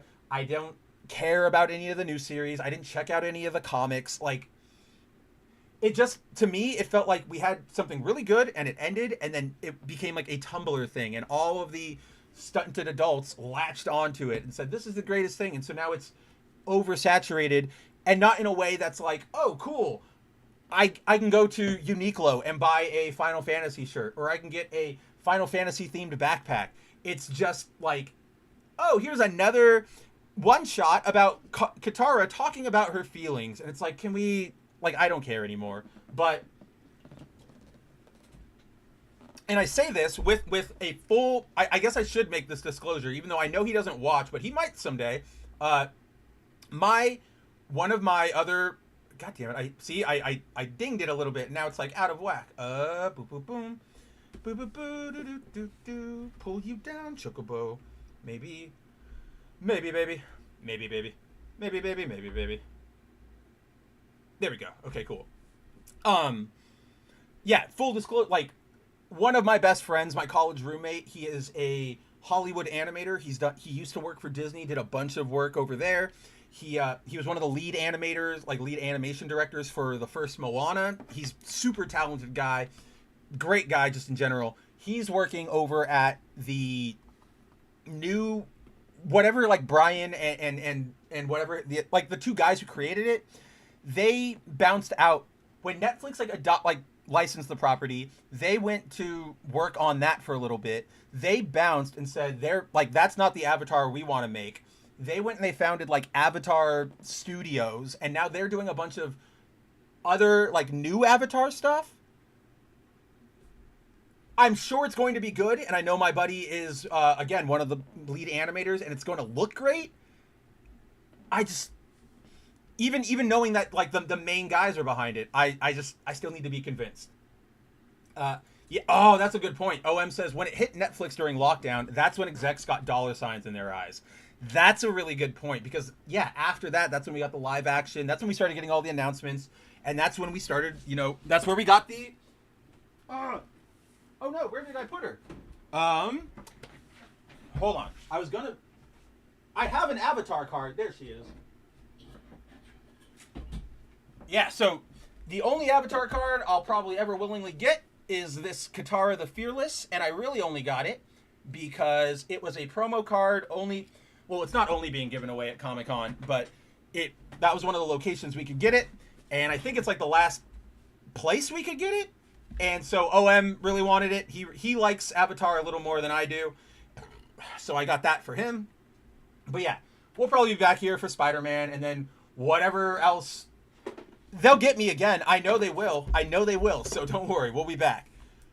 That's the reason I was showing off that Avatar card. Man, these stupid cases are not conductive to helping me out here. So, before we actually opened anything, I wanted to show. So, I have not opened any of the stuff I pre-ordered. All of my commander decks are still sealed. All of my play boosters are still sealed. Obviously, the gift bundle here is still sealed because I was waiting to do it on stream with all of you guys. Whether you're an active viewer, you're watching in the VOD, or you're hanging out and you're just not chatting, I see all of you. I want, again, if in case you forgot, because it's been a while, the whole point of GMU is to shake off all the bullshit from the week before, all the intellectual dishonesty, all the negativity, and kick off your weekend right, show you fun things, remind you that there's good stuff out there. There's reasons to hang out. There's reasons to get up and have breakfast in the morning. But, so I have opened none of my packs. I have opened a pre-release pack, like a pre-release set, because I went to a pre-release event. What did I think I pulled some stuff in there. Let me see. Let's see, guys. Pulling out my big old stack of.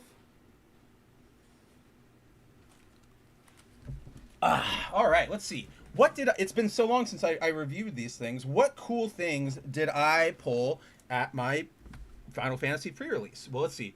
First, in case anybody plays Dragon Ball Super, Masters, as I do as well. Again, I play pretty much. I play so many card games, guys. Like I know it's a dumb financial move, but you know what? I ain't got a wife. It ain't gonna happen anytime soon, and I can be happy otherwise. Oh my god. All right. The like base connector thing for the camera just popped out. Hold on. I can put it back in. I can do this. I can do it. Just gotta crunch it in there a little bit. So while I'm fixing this, I will recommend to everybody that you guys check out, if you ever are in the area or there's one around you, always check out like secondhand, like not consignment stores, but like places where people will go trade in things for like store credit or money or whatever. We have a chain out here in Arizona that's pretty famous called Bookman's. And this camera that I'm futzing with right now, this is the exact same camera that we've used here for GMU for ages. And I bought it for $100. This camera, I found it at that store for $15. So always be checking that stuff out. Okay, cool. Look, that looks pretty good. Can I stabilize it just a little more over there? Look at that. Look at us. So, oh, I'm like weirdly angled though. See, that's what I didn't want to do. Okay, maybe that. Move that back up. Pull you down just a little. Man, why are you being a butt? What am I even trying to do here?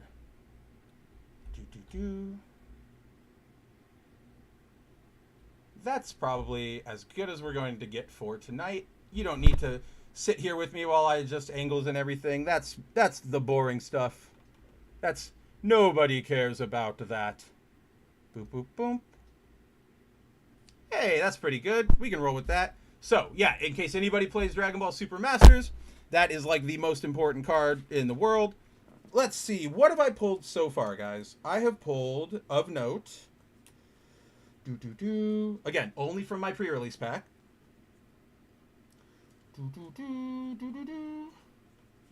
Man, these initial ones all kind of suck. Well, I like this card, You're Not Alone, which is 1 mana for, what was it? Like, target creature gets +2/+2 until end of turn for 1 mana. That is an insanely cheap, like, pull play. Come on. Come on. I just want it to go flat, guys. I want the most, like, high quality I can show. It was fine a little while ago. It was fine. Whatever. Oh, maybe this will help. If I pull... Hey, look at that. Let's get some light. Let's get some actual shine going over here a little bit. Nope, that kind of actually made it worse. So... Oh, maybe I should also do that. Isn't this fun? Are we having fun yet, everybody? We're having fun. We're having so much fun. Let's wipe that camera down. Give it some old isopropyl alcohol. Make it a lush. Make it a lush. Oh, that's something I can bring up while we futz with this, which is King of the Hill reboot, guys. It is fucking good. Like, actually good. And I am bewildered, but hats off to Mike Judge. Like, it's actually good. There we go. Okay, maybe that'll work for now. Whatever. We will deal with it. We'll do it live. Yeah, exactly, Timon. Yep, we're doing it live. We're doing it live. I don't know if anybody here played the pre-release events, but this card, Vane's Treachery, target creature gets -2/-2 until end of turn. If the spell was kicked, that creature gets -6/-6. I pulled like 4 of these, and it was like the main thing I was running in that pre-release event. Suffice to say, I did not do well in it. I got basically like, I don't know. I went 1 and 2 because it's a thing of 3 games. So I went 1 and 2, which is ain't bad for my first pre-release in a long time. Bum, bum, bum, bum, bum, bum, bum, bum. Let's see. You know what? This is why we're not monetized here yet. Why don't we at least pull up some music, right? Like we can pull up some nice background music. Let's see. Do do do. Make a and that way you guys can go, "Oh right, there's good things to listen to instead of this nerd." Oh wait, that's not right. Video or audio output capture. That's what I want. That's what I wanted. Let's see. What's a cool Final Fantasy thing we can listen to? And then they'll go, you have to cut the audio. And I'll go, suck my butt. Did I ever tell you guys on stream that, like, months ago on some stream, on some GMU, they dinged me for copyright for singing Sabrina Carpenter. Like, I was singing it. I wasn't playing it. But they were like, oh, the lyrics. And I'm like, what the hell? Like, what are we doing here? Here we go. Let's go.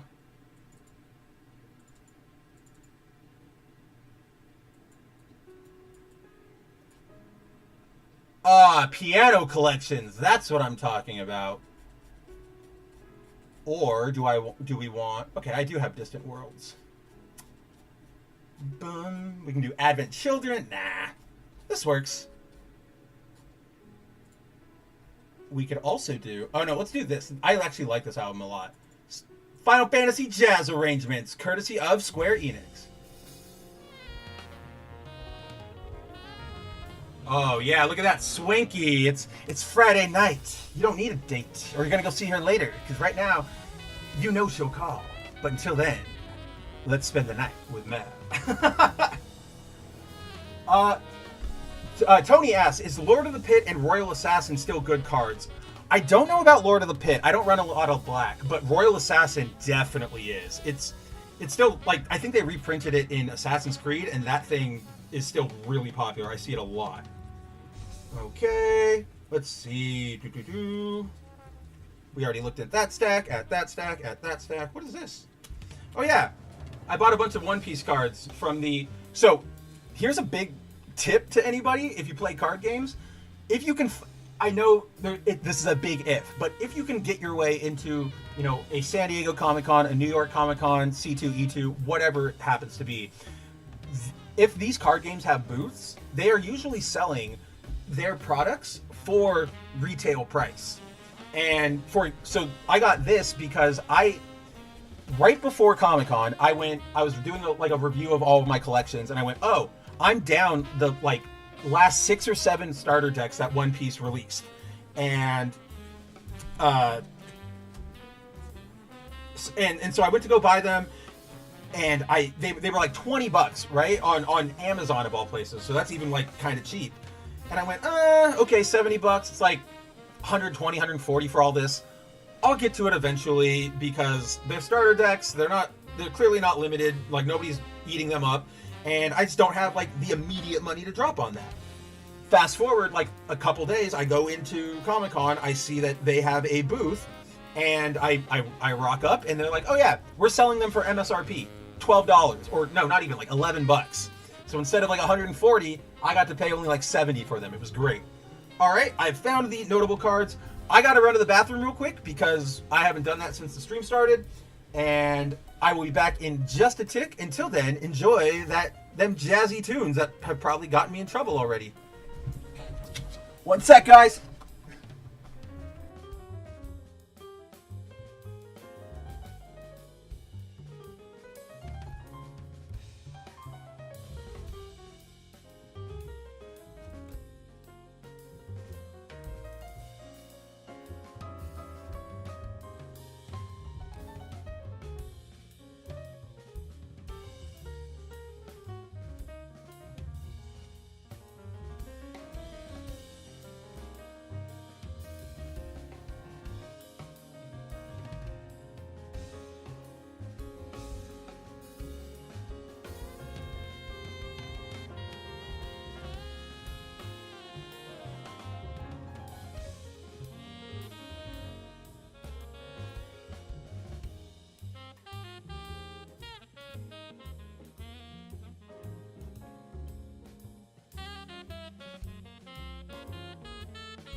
I forgot my headphones. That was dumb.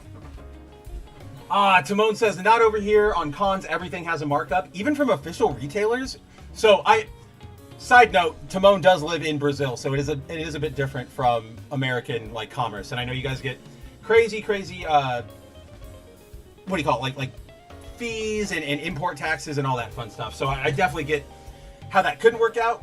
But yeah, as I was saying, always try to find them at booths. I kind of got bummed because I bought the 4. So Gundam just came out with a new card game, and they released 4 starter decks, and I bought them at my LGS because I was like, oh shit, they have all of them. Like I'll pick them up now.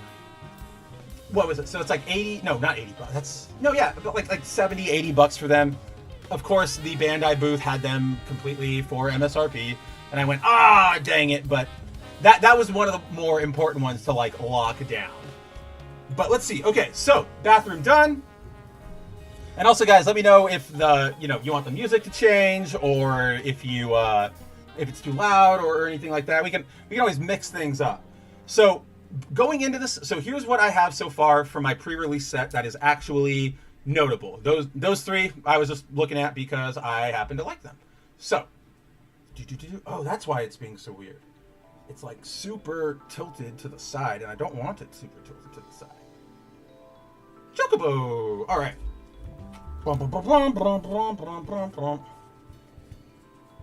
Bartolomeo! No, that's not what we're looking at right now. So, from my pre-release packs, I have my Tifa, or a non-foil Tifa, which is good, but we're looking for more here. We're looking for more. Let's see. Maybe I can pull this in. Oh no! Behind the camera, you can see my phone. I do not have games on my phone. Oh, cool. Maybe it's like this. Maybe this will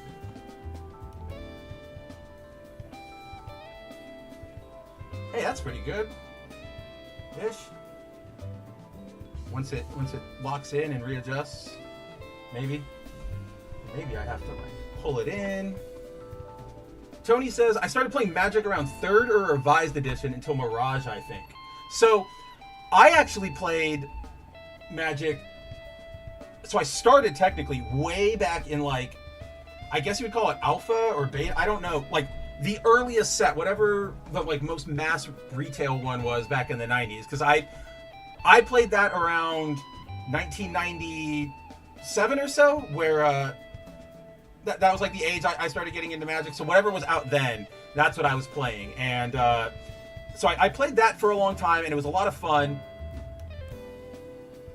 Come on, we're so close. We're so close, guys, to getting just like a flat read. Whatever. We'll get it. We'll do it. We'll get it right for the next show. Whatever. This works well enough. You can all see the cards. But yeah, I played back then, fell out of it because then I got into Pokemon. Stayed out of it actually for a long. So I played like for like 2 or 3 years. Obviously not like super competitively because I was just a kid. I knew how to play, but didn't know like strategy. Played that, fell out of that after like 2 or 3 years to go play Pokemon. Fell out of Pokemon to play Dragon Ball. The like who even made that card game? Like it wasn't Topps, but the old school Dragon Ball card game. I played that for a long time. After that, I kind of fell out of card games for a little bit because as I've talked about on this show before, I entered the mad pit of media, which is when I got to college, I just got so busy with school and work and being social that for about all of those 4 years, I didn't really like play video games.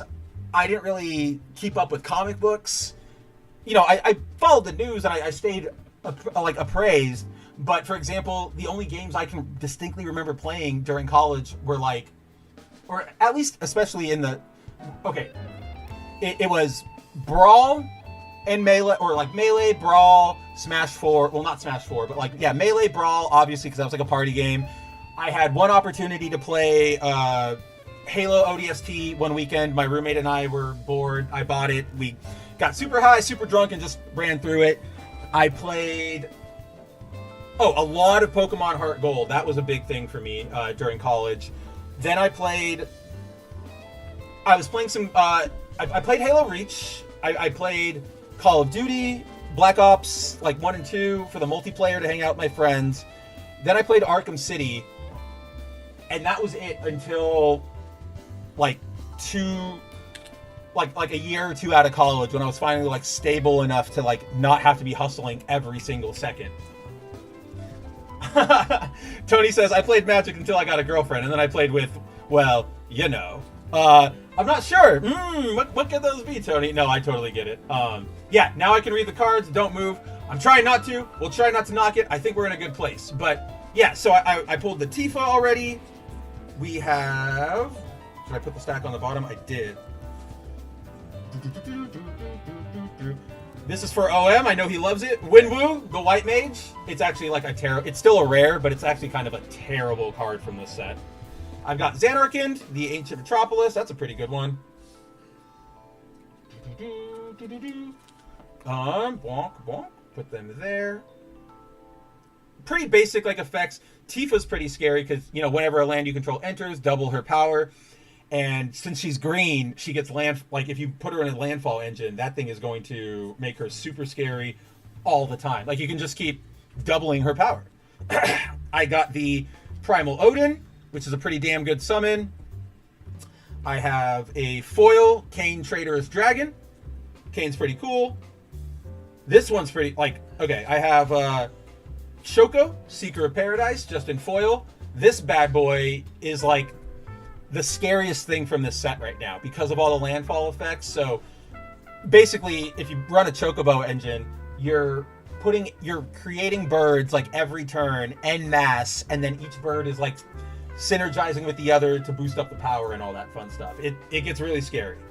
Then I have Stiltskin, the alt art full alt art Stiltskin, who was the only like offensive creature I had during my entire pre-release event. It was so stupid. Then we have, oh yeah, and then that bad boy. I have the Kefka. I got the, I mean, it's just the main, not foil, not alt art, not full art, but I still got the Kefka. And he's, you know, whenever Kefka enters or attacks, each player discards a card. Then you draw a card for each card among cards discarded this way. Yep, there OM is. I knew he was going to find our Winwu. There she is. Isn't she great? Ah, dude, this card, I hate this card. It sucks. So that is where we stand appraised from the, whatchamacallit, the booster, or the play, my pre-release set. Wow, that was a while to get to. Oh wait, I have some more things to show off. We've also got, I guess these are just foils. Those would be cool to look at anyway.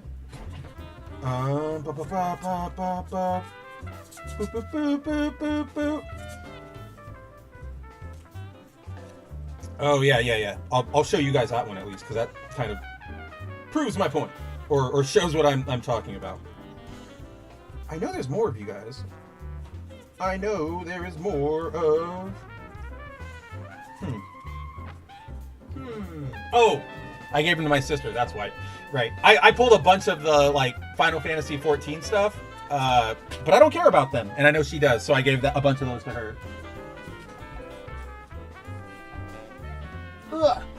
Dropped a little stack there, but let's see. I've got a. So I just like this card, Diamond Weapon, Final Fantasy 7. Spell costs 1 less to cast for each permanent card in your graveyard. Reach and immune, so it prevents all combat damage that would be dealt to Diamond Weapon. I was in a match the other day where my opponent made me mill like 3/4 of my deck, and I got this in my hand at one point. And I just went, I'm just going to play it, and I'm not going to look because I know I have enough. Tony says, with all these cards out there, how do people keep track and deck build?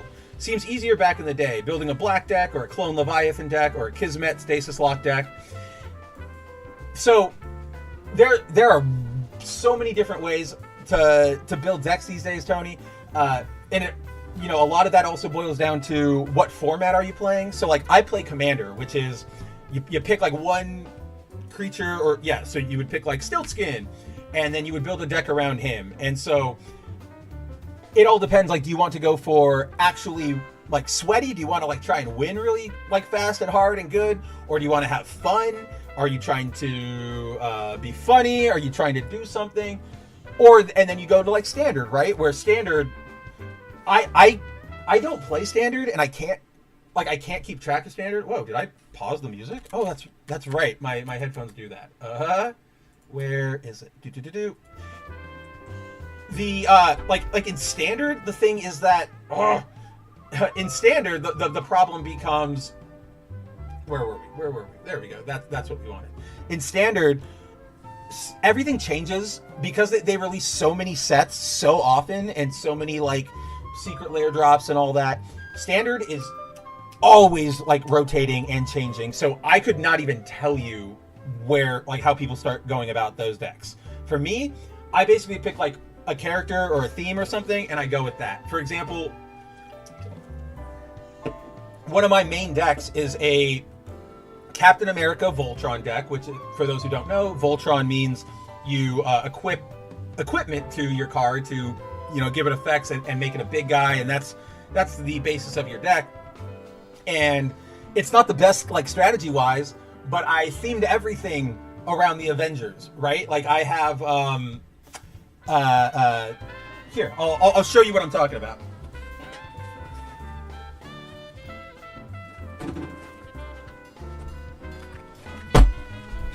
Dekubatsu. Yeah, Commander deck is a newer format. So if you didn't play since Mirage, Tony, you're probably like completely out of it. So yeah, like I've got my Captain America, right? He's my leader. Also, shout out to my Common America sleeves. I also have a Common America mat up on. So that's what that is behind me, guys. If you've caught streams lately, you'd have seen it behind me. This is a like a mat holder. So I basically, so this is me being dorky and dorking out about my stuff, and I'm gonna do it. But so this is my gamer pack, okay? So this is my like gamer backpack. It you know, it can hold my decks, it can hold all of my stuff. It's really, really cool. I'm a big dork for whatchamacallit, like storage options and all that sort of fun stuff. But if you notice, there is like right here on this side, this is like a mat holder, right? Or like a mat tube holder. So it's really not that cool, and I know this is 900 of the, like 90% of the reason I'm single, but it's like, oh, I get to like, oh, it's time to go, load up, pick out whatever mat I have, slide it in, let's go, right? Like, it's fun. But just to show you sort of what I'm talking about, Tony, is no, my Barbies are over there, okay? My Gundam models are over there. So you know, we're running a Captain America deck, so of course we've got to have Mjolnir, because it's like that scene from Endgame. We've got to have our Black Widow. No, wait, who is this now? Oh, this is Pepper Potts. You know, Ageless Innovator, Jorah. We have... Where is it? What else do we have here? Vision, because this is Dactylos. He's like a god, and he's all about making equipment and giving flight to all other creatures. So we have Vision in the deck. We have, you know, this print of Dispatch, because it is, yeah, it's from Fallout, but it's like Tony's Hulkbuster armor, so he gets to, yeah, Hulk bust the hell out of whoever's around. I hate that I have this card, guys, but I have Chandra. This is my Black Widow, right? Red hair on the bike, that's her. We have... Where are the other things? Oh yeah, right. Thran Power Suit, just like what Tony would wear. And so yeah, like that's how I built this commander deck. That's how some people might want to go for like actual like strategy. There's some stuff that works in here. It's not a completely stupid deck, but I definitely, if I wanted to try with this deck, it could be way scarier than it actually is. Oh, and there's my Avengers Assemble, right? Like opening the portal at the end of Endgame. But yeah, that's... Magic gets pretty damn wild, Tony. I think I might have like interrupted myself when I was recalling all that. But yeah, I used to play early on, that like alpha era, beta era, whatever you want to call it, Fell out of it for a long time. Oh yeah, because I was telling you guys about college. And then, yeah, after college, started slowly getting back into card games, got into Dragon Ball, Super Masters, got into One Piece when that came out. And then when I had to move to Arizona, I ended up moving close to a buddy of mine who plays a lot of Magic the Gathering. And so when he was like, hey, I'll help you meet people, we'll start going being social, let's hang out. That's like the thing everybody does. And so I went, why not? Let's get back into it. And it was like right at that time, like 2 weeks after I started getting really into it, that they announced like, oh, we're going to start doing Hatsune Miku sets and Marvel sets. And I'm like, okay, full disclosure, I understand why a lot of Magic fans don't like all the crossover sets. I actually completely get it. That all said, I am still a sucker. I still like my shiny cards when they have characters I like on them. Let's see. Tony said, but let me finish that thought really, really quick before I get distracted. But yeah, so then, I guess that was the end of the thought. That's how I got back into Magic, and that's why I play it so much now. Tony says, I am currently unfortunately single. I may be just as nerdy. I have completed my collection of the 7 colossal manga set of Attack on Titan. Since we are nerding out, of course we're nerding out. That's what that's what this stream is for. It's for all of us to hang out and nerd out, talk about the stuff we love without any judgment, because you know what? You might be single right now, Tony. Who cares? Like, okay, yes, it sucks, but like, if you're thinking for a second, like, oh, I shouldn't be nerdy and maybe that'll help me date. No. Fuck out of here with that. I recently covered this, so on Bounding, actually, this is super relevant. Earlier this week, you guys might have seen a survey going around social media that was saying basically, watching anime is one of the most unattractive male hobbies to women. And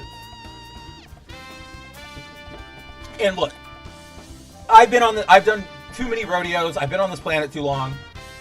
I know to investigate a huge, like, if something is making that big of a claim, well, any claim, but especially that big and explosive, you got to investigate. You got to be like, what are they really saying? Hey, why did our jazz start getting like really heavy when I was trying to go into this? Turn you down just a little bit. Thank you.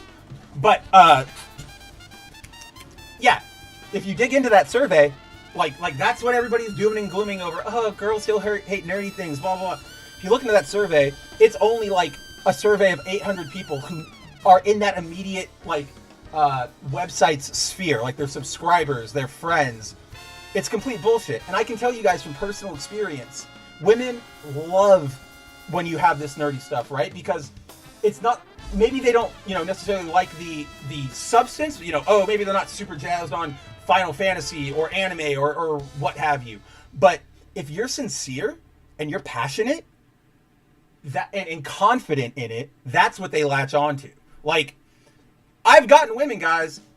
I live in a house. I moved into I moved in with my parents and unpacked all of my childhood decorations, and I've still managed to pull women. So, be who you guys are. That's what this stream is for. I love you for being nerds. I love being a nerd. I want you to love being a nerd, or even not being a nerd. Just being yourself, hanging out, being happy, because the world craps on us way too damn often for no reasons at all.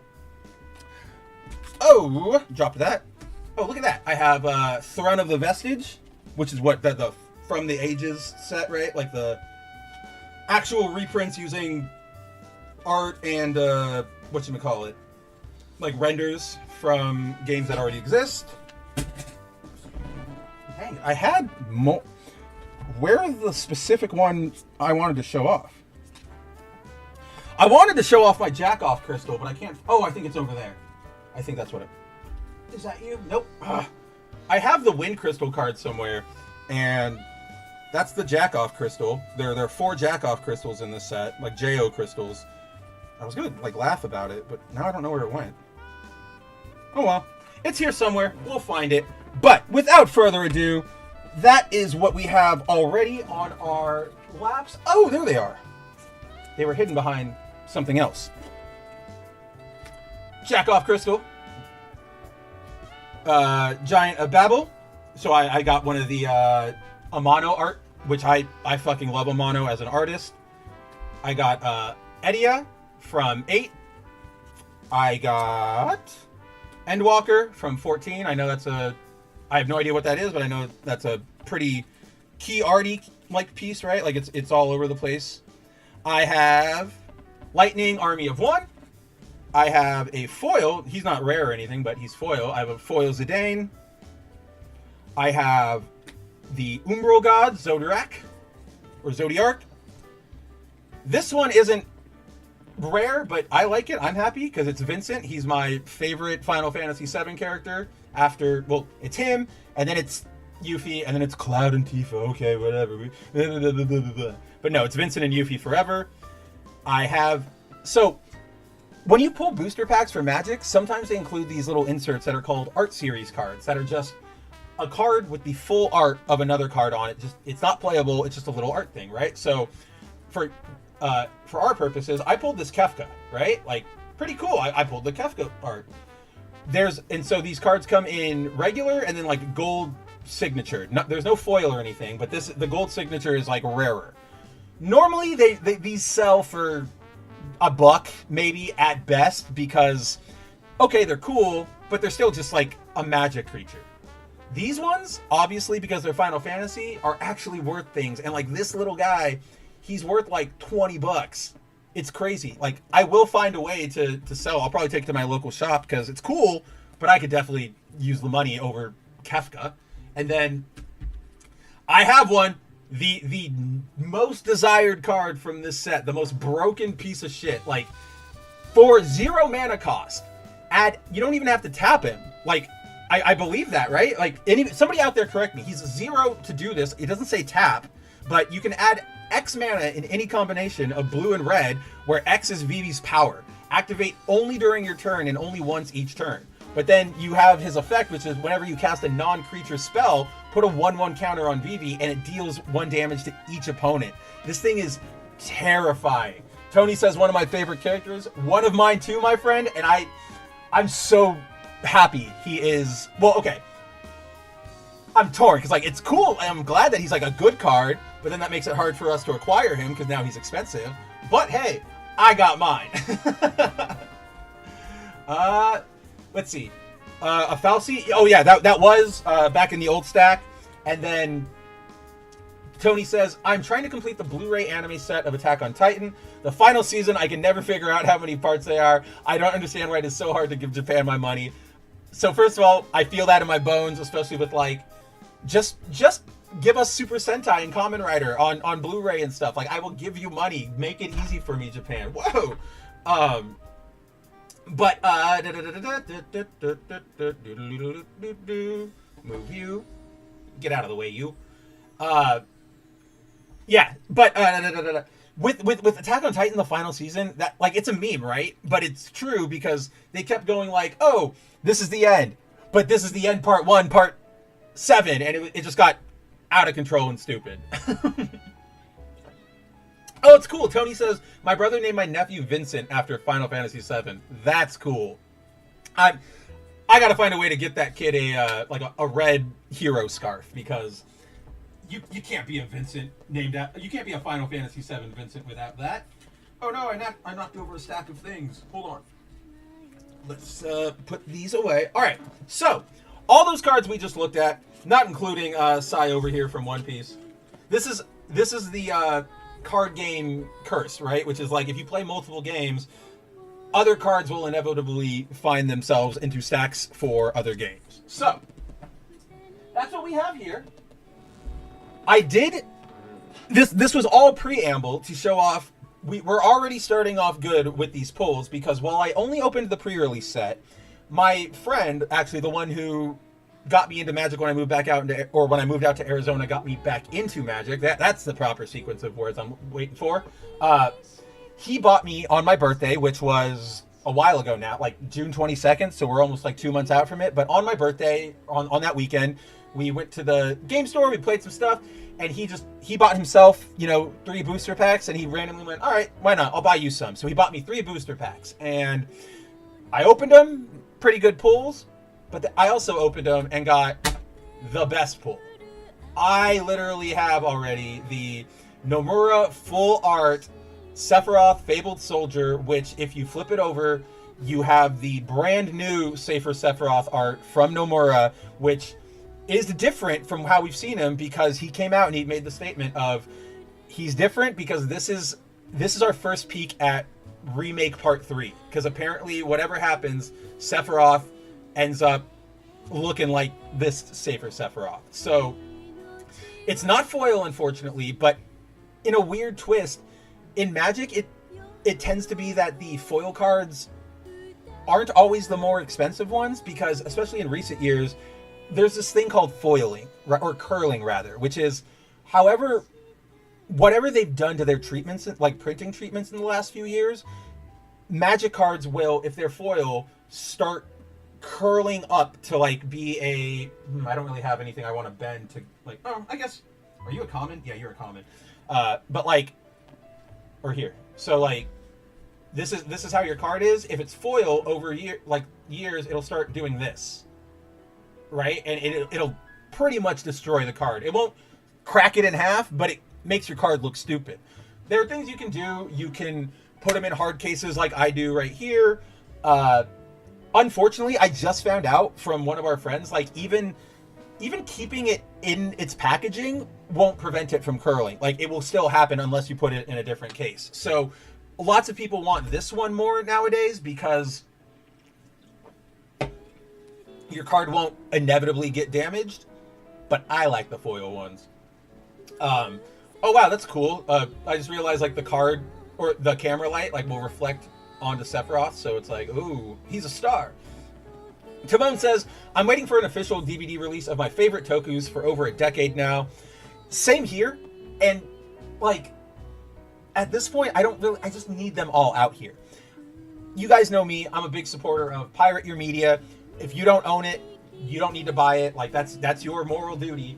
But Kamen Rider and Super Sentai are the only thing, and Ultraman are the only 3 that I will run out and buy, like, on release, those collection, like physical collections, because I want to see more of them come across. And you gotta vote with your wallets. Tony says, I was told to get Evangelion, the series, and a couple movies. That is another product that is impossible to get a hold of, or a direct answer on what to buy. So, I love Evangelion. That's probably one of my, if not my favorite anime. Like that's where I get all my love of like horror and mecha and like body shit. Like, it's great. It is super confusing, and they do not make it like very easy. I mean, that's not just them. It's to your point you were saying, right, Tony? Which is like, I just want to give you my money. Why can't I give you my money? It's always like a wacky release schedule and all that sort of fun stuff. I know that this is my recommendation, because I know they just released like a new collection, like G-Kids did, with the, like, every dub is included on it and all the movies. It's a little pricey because it's a lot of stuff, but that's probably going to be your best bet to grab everything in its like original form. You know what I mean? 1 second. Hold on. I got to go off camera for 1 second, guys, while I talk to somebody real quick. It's probably one of my parents at my door. Give me 1 second while I...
Oh, I am muted. Check that out. Weird. That's dumb.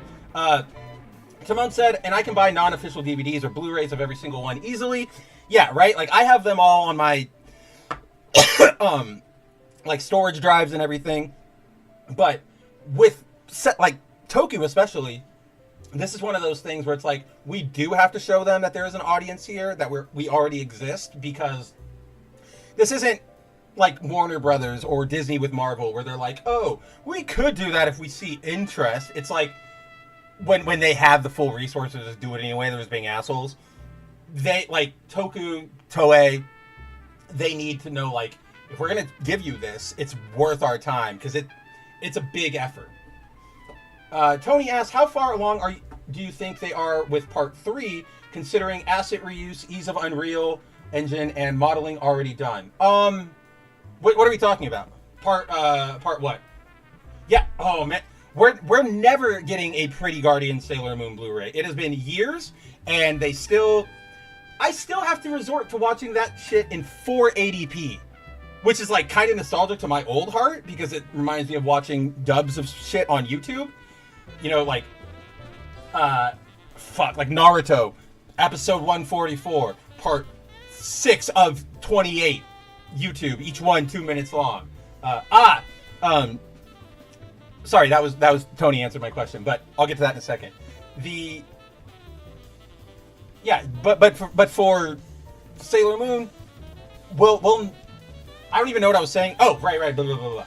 So like I get a little bit of nostalgia off of that, but it's still like I really, really want that in like high definition, and I don't know why you don't do it. Like, sure, it's Toku, but it's fucking Sailor Moon. Like, that is one of the biggest anime franchises, like in terms of at least global recognition, that currently exists out there and probably ever will. So dumb on you, Toei. So to Tony's point, Tony was asking, how far along do you think they are with part 3 of Final Fantasy Remake, considering asset reuse, ease of Unreal Engine, and modeling already done? I would honestly say, unless there is some prototype dev engine or like dev kit, right, that we haven't seen yet, and there's some big power upgrade coming, they might like upgrade the models a little bit, but you're right, they've already got a lot of the base stuff done. I'd imagine we'll probably start seeing Remake 3 stuff. I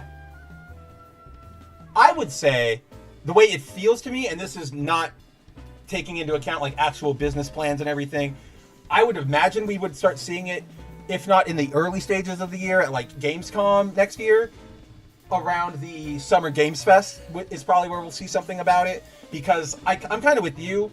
The PS4 to PS5 jump, okay, that's going to take a lot of remodeling and recalibrating everything, but unless we're doing a PS5 to PS6 jump, you don't need that. However, I just had this thought, occur to me in my head, which is Sony has admitted that they are already looking towards the PlayStation 6. So there could be a distinct possibility, dumb as it would be, that they try to keep part 3 as like a PS6, like a system seller, like their killer app for when it launches. No idea. I'm looking forward to it. I do like Remake for what it is. I know a lot of people didn't. I still got to get through Rebirth. It's just never have time. But now that the layout's mostly done and we're here, I'll probably have time. But speaking of time, let's finally break into this, and we'll zoom out a little bit. We'll zoom out so we can get a better lay of the land here. Bump, bump, bump. We'll pull you out right there, and. Oh, I think that's beautiful. Beautiful. Let's hope I don't knock anything. All right, guys. Brand new. Yeah, Timon, I have read that. Part 2 has not been a success sales-wise. There's a lot of stuff going into that. It sucks, but it's not like they'll abandon it right now. Like, that would just be the dumbest move. They don't have to. They've got the money. Oh, no, they'll have to cancel another one of their Final Fantasy live services. After this, my friends, they've got a blank check for at least a year or two to do whatever they want.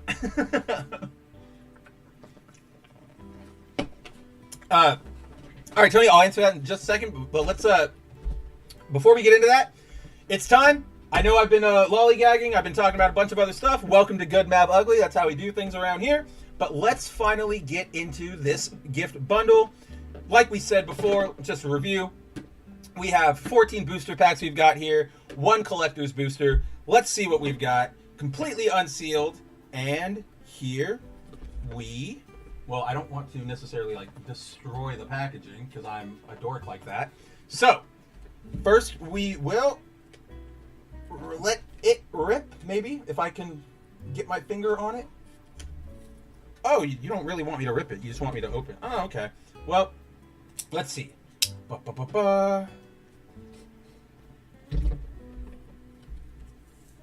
There we go. Oh, not fully all the way. I cut the sticker, not the actual glue. All right. Let's break into this bad boy.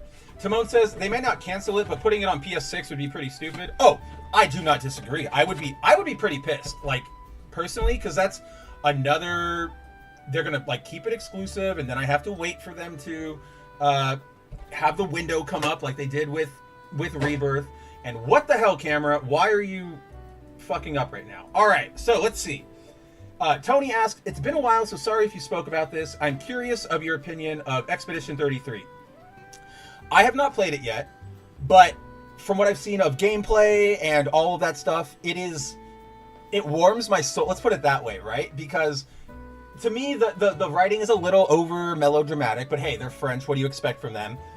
But the level of like detail, or let me rephrase that: the attention to presentation, the quality of the like assets, the menus, all of that stuff, the tightness of the gameplay, and the passion, the like small team building a game from pure passion angle of it all. Like that's what I want to see more of, especially in this age of over corporate video games. So I've heard nothing but good things about it. It's on my list to play. We'll see if I ever get to it, unfortunately, because there's just way more other stuff that I gotta get to. I know my sister has been playing it, and she's been having a grand old time with that. So let's see. We start with oh, that's pretty cool. It's just like a small mini print of the Bahamut and Ifrit. Oh, that's cool. It's like a slipcase box thing. That's sick. Okay, that's what you're supposed to do. You go, whoop.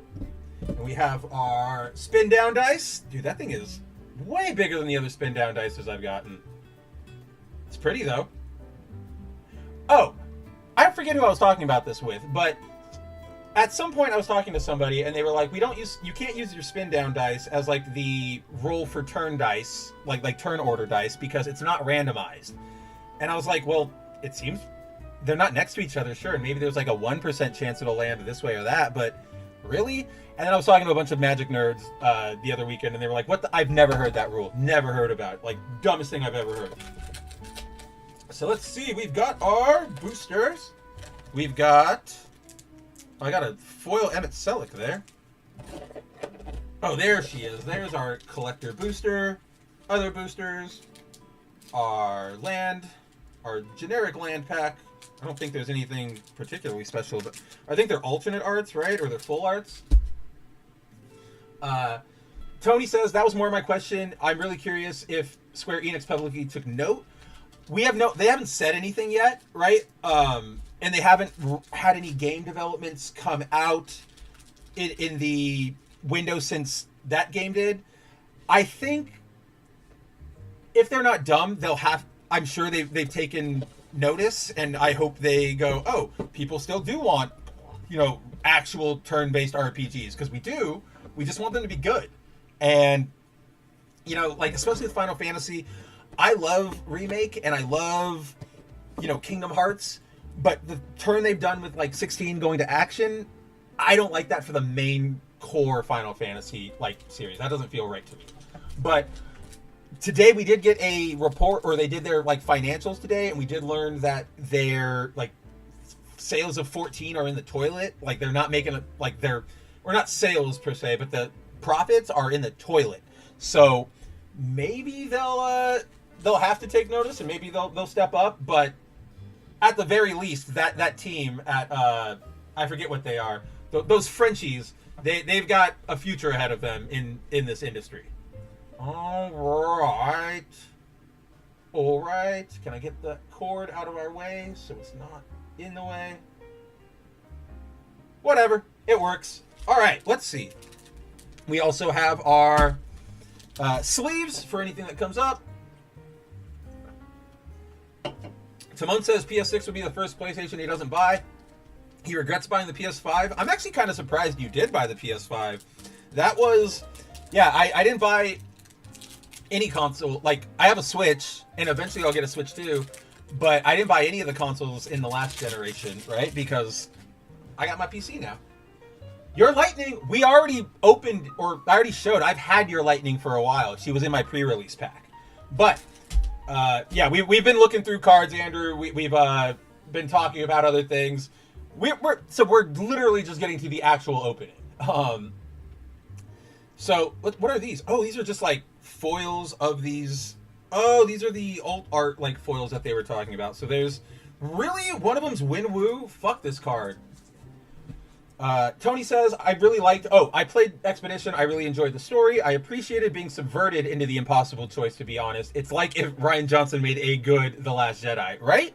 That's kind of what I've been... Well, not the Rian Johnson comparison. That's hilarious. But the like, subversion and, like, the people liking that, that's like, been one of the big takeaways I've heard from everything.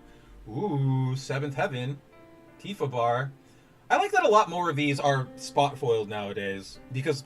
A lot of old Magic cards are just like this one. This is just full foil, which is, it's neat, but I want more. More Winwoo. Yeah, of course, Timon, you got your PC now, so you don't even need to even think about that. OM says, I believe Square said their console exclusive strategy was ending because 16 and Rebirth made them no money.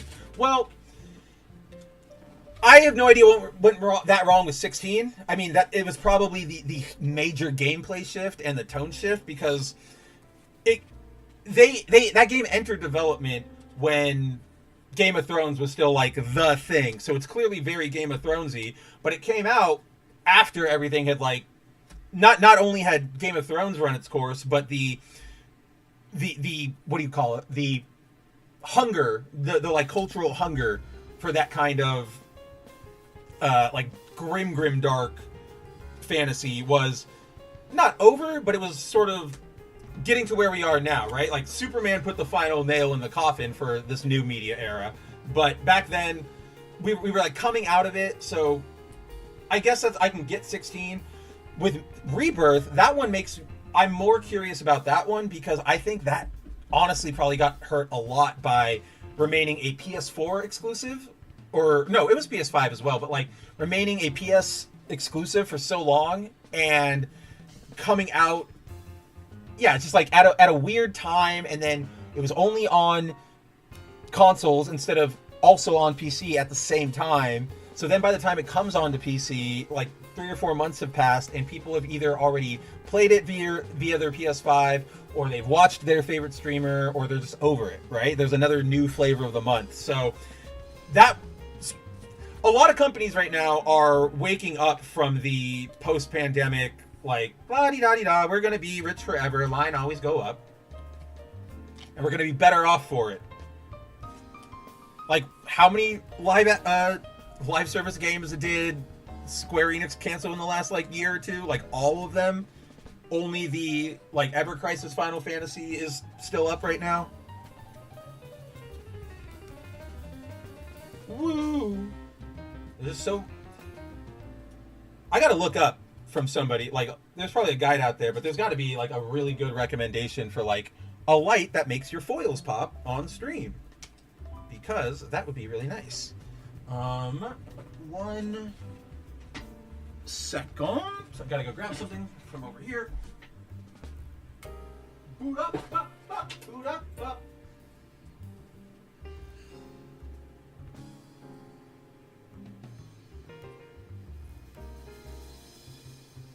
I may not be David Duchovny, but if I'm going to be doing, like, if I'm going to be focusing my hands on the stream, I should probably, like, make sure I don't have any weird skin deflecting up or anything like that.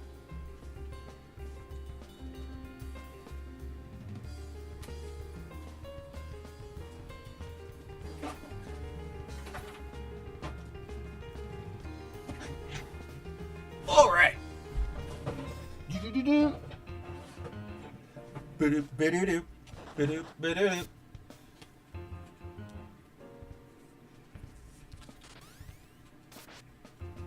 Let's see. Tony says, I buy pretty much everything Square Enix. I bought a PS5, or I bought on PS5 and then on PC. I'm a whale, I guess, for them.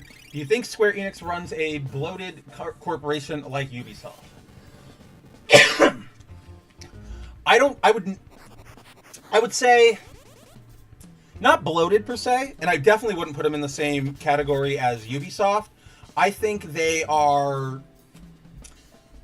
honestly, they're a little bit more like, think of them like video game Disney, right? And I only mean that in the sense of their corporate operations, because they they have a lot of strong properties and a lot of IPs, but they also try to chase trends a lot, and also just like misfire. I feel like they get overconfident a lot because of what they have. Something like, this set, for example, probably did them, well, I know it made them $1,004,000,000.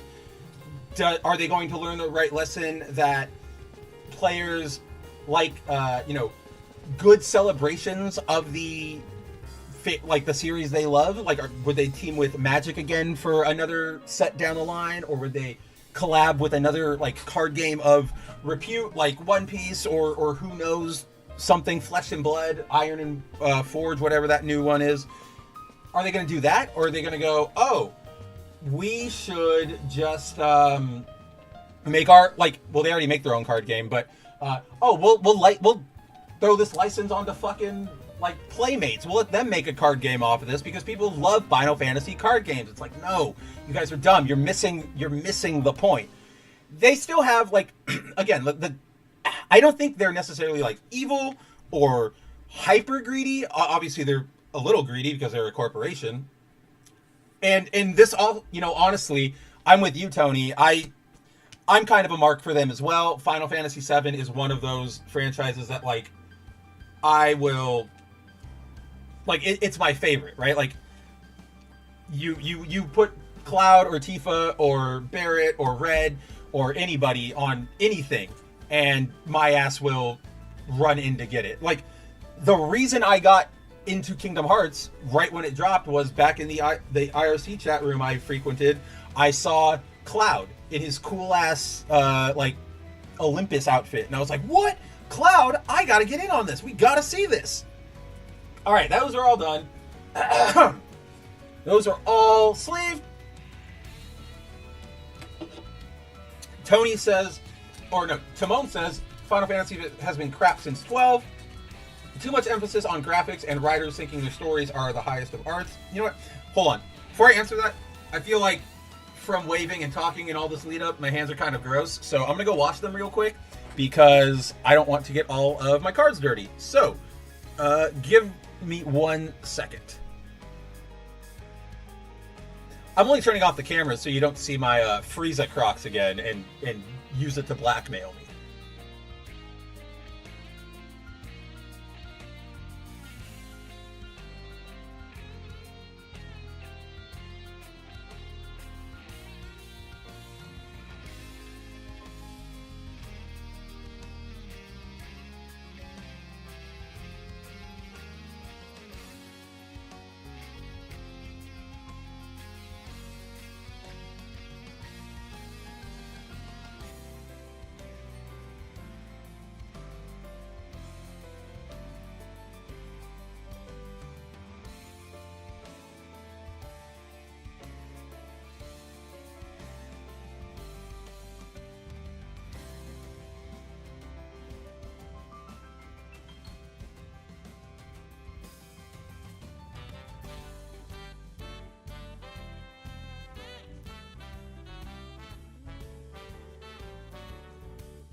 All right, Obviously, I am back, but give me once. I realized I need to add something to this stream. Well, shit, can I even do it? I think so.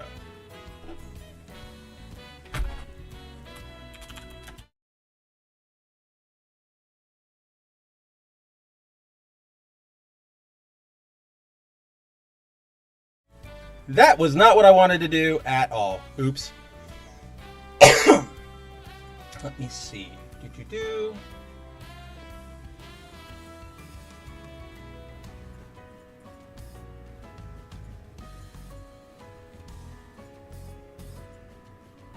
God, I love this track. It's so good. Oh, dude, rip Chuck Mangione. I forgot about that.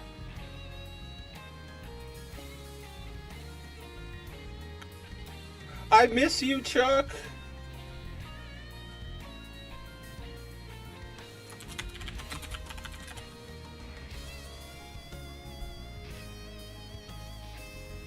Dang, Tony asking for the feet pics. We getting freaky. No, he just asked for the croc pics. Where is this?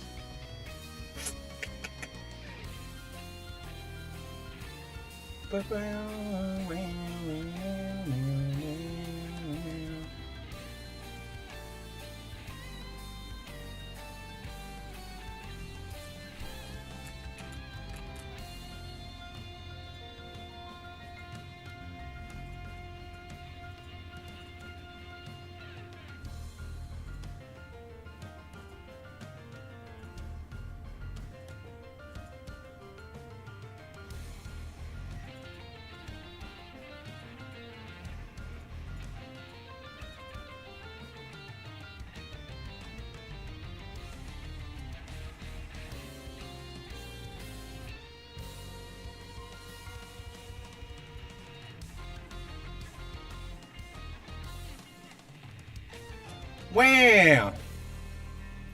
I just realized that, like, our... Oh, wait, where's my damn camera? The Zeb Wells outro. I didn't bring it over. Damn it. Well, alright, we'll take care of that at some point. But, enough of that! Enough of that! Let's get into opening some damn packs. First pack of the day. Smoke them if you got them. Whoa. Alright, starting off with Hero Token. Whoa, where's my camera? Let's see. Pull. Alright, we want to do like that. So we got a Hero Token, which is pretty alright. Charlene, National. Oh, look at that. Emperor Palamecia right off the bat. Did I just pull a God pack? Holy fuck. No, I just got a bunch of rares. That's still pretty damn cool. Lionheart's good. He's going to go into Captain America.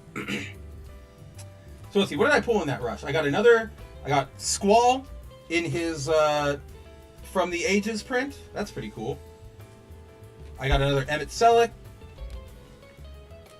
which is fine. I've got like 9 of this guy at this point. All this time, all I needed for Platinum on OG7 is a Ruby weapon kill. Dude, yeah, forgot the 2 times dead requirement. I love that game so much. That and Metal Gear Solid... So, OG FF7 and Metal Gear Solid 3 are the 2... And then MGS 1, 2, and 3, and then FF7. I try to play, like, pretty often. I play, like, once every 2 years, once every year if I can. Those are my favorites. And then, of course, like, Mega Man X4, but those are pretty easy, like, pop-on games, right? Like, whenever I'm bored, I can just, I'll run X4. It's going to take me, like, 30 minutes. I'm not even opening them in the right spot. That's right. Okay. So, we've got nothing too crazy off of that. Like, initial pile that got us Emmett Selleck, a foil Emperor Palamecia. Look at that. Woo! Woo! But she's just an uncommon. And then a Wandering Minstrel, which is actually Yoshi P from 14. The director of 14, if you will. Timon says, so these cards act similar to actual MTG cards? Yep, they're completely legal to use in all formats. They've got all the same, like skills, and I mean, they've got new ones for themselves, but it all rolls into regular Final or Magic the Gathering. For example, here we have Retrieve the Esper, which, if we play it, lets us create a 3/3 blue robot warrior artifact creature token. Then, if that spell was cast from the graveyard, put 2/1/1 counters on that token. See? Very much exactly Magic. A Marlboro. Chocobo Kick. Oh, hell yeah. Saz doing a suplex. Oh, is that it? Weird. They put like all the rare ones at the front of the pack instead of at the back of the pack. I don't know why I put Charlion inside a sleeve. We didn't need to do that.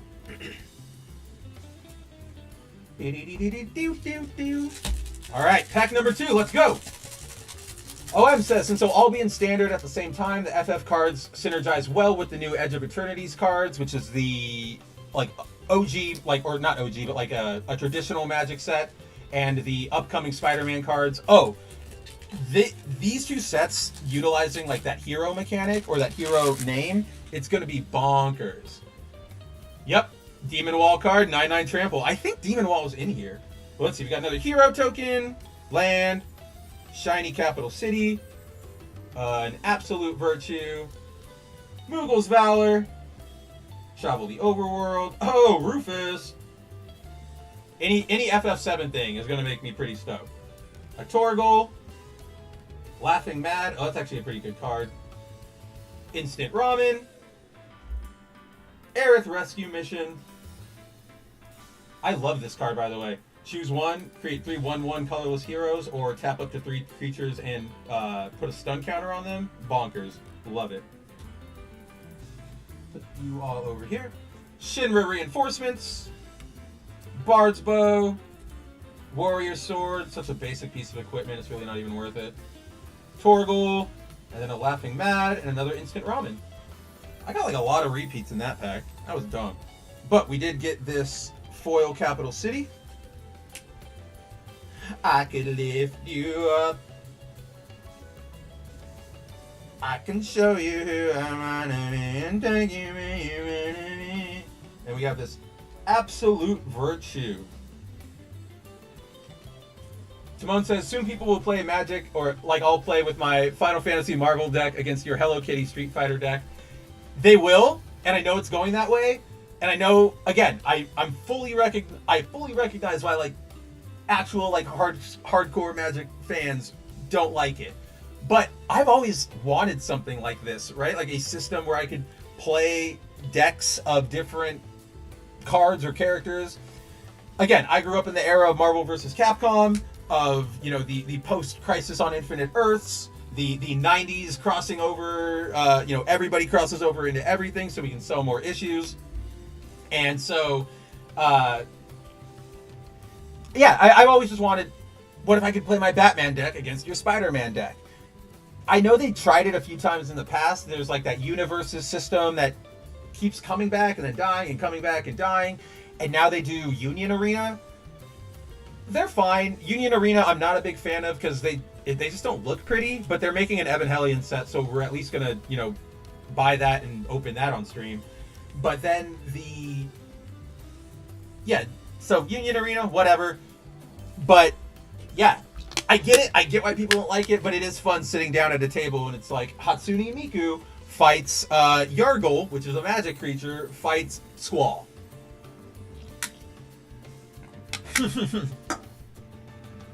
Timon says they could call it something else, like Magic the Collecting, or like Magic the IP at this point. Tony says, I'm currently working through those games as well. I was just trying to close out FX6 slot achievement. Oh my god, the fucking slots. I hate when... You're a braver man than I. I will try to platinum a game, but if it starts getting, like, bullshit, I'll stop. Alright, what art series did we pull here, guys? 14 Hero. Then our foil is an Airship Kingdom. An adventurer's airship. Oh, hell yeah. Adamantized tortoise. Or ancient adamantoids. One of our buddies has been running this a lot lately, and I have things I can do with him. Vigilance, Ward 3. Come on, focus in, focus in. Damage isn't... Alright, well, yeah. Trample, Ward 3. Damage isn't removed from this creature during cleanup steps. All damage that would be dealt to you and other permanents you control is dealt to this creature instead. When it dies, exile it and create 10 tapped creature tokens. It's absolutely nuts. And like I mean 8's not even like 8 cost isn't even that bad for that in a green deck, in a green engine. But if I can find a way to cut down that 5 to just like 3 and then keep cycling this thing out from the graveyard, it's gonna be scary. I don't know. That's scary. Big guard.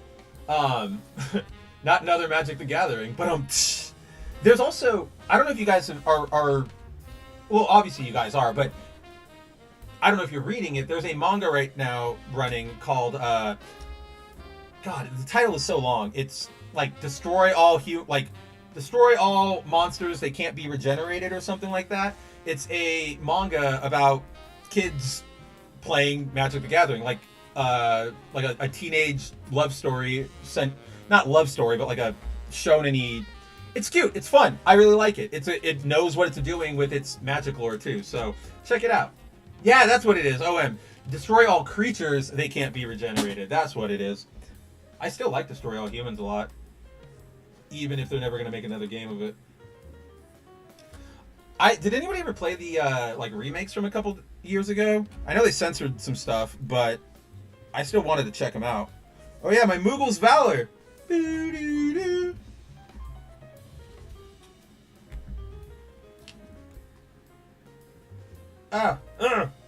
Magic the pop culture reference. I mean, pretty much at this point. Like that's how do I put this? Okay, right, like if we're talking about like what makes sense or like what's pushing the boundaries, like okay, Final Fantasy, that makes sense for having a crossover set, right? Like it's fantasy, it's swords, it's sorcery, cool, got it, we're good there. Spider-Man, you're pushing it a little bit, but general nerddom, I can get behind that, right? Like you think of kids who play Magic, you think of kids who read comic books. Okay, we can all see how it makes sense. Avatar, like, all right, you're pushing it, especially with the fact that, like, at least from what we've seen so far, all the art is, like, show-style art, right? With like, here, I still have Katara next to me. We need a manga about Seinfeld, which is a manga about nothing. Absolutely. Well, I mean, that is called Gintama. That is called... Yeah, actually, Gintama is just the best I can equate with that. But, like, it's an original art, but it's very clearly, like, very close to, or like adhering to the show style. So that one, like, Avatar is pushing it for me. I'm really afraid, like, there will be a crossover at some point that makes it stupid. Kind of like, and I don't know what it will be. I'll know, like, it's like the obscenity law in America. I don't know, like, I don't know it. I can't define it, but I'll know it when I see it. It's sort of like the same feeling that I have towards Kingdom Hearts, right? Kingdom Hearts 4 is coming, and I love Kingdom Hearts. It's probably top 3 franchises for me, top 4 or 5, whatever. But if they actually start crossing, I'm so afraid that because Sora ended 3 waking up in like real world Shibuya, that we're gonna start getting Marvel and Star Wars because it's Disney. And if that happens, I just know I'm going to like. I'm gonna be like have that face the entire time, like, no, sir, no, thank you. All right, we got another hero token.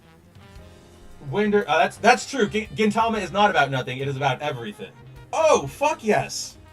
A foil Fight On, which is great because not only is it a good card, return up to 2 target creature from your graveyard to your hand, but it's Aerith, and it's one of the few cards in the set that has Yuffie featured prominently on it. So. Got that in foil. Love it. Happy there. Whoop. Wrong stack. Then we have another FF14 key art, which is Shadowbringers.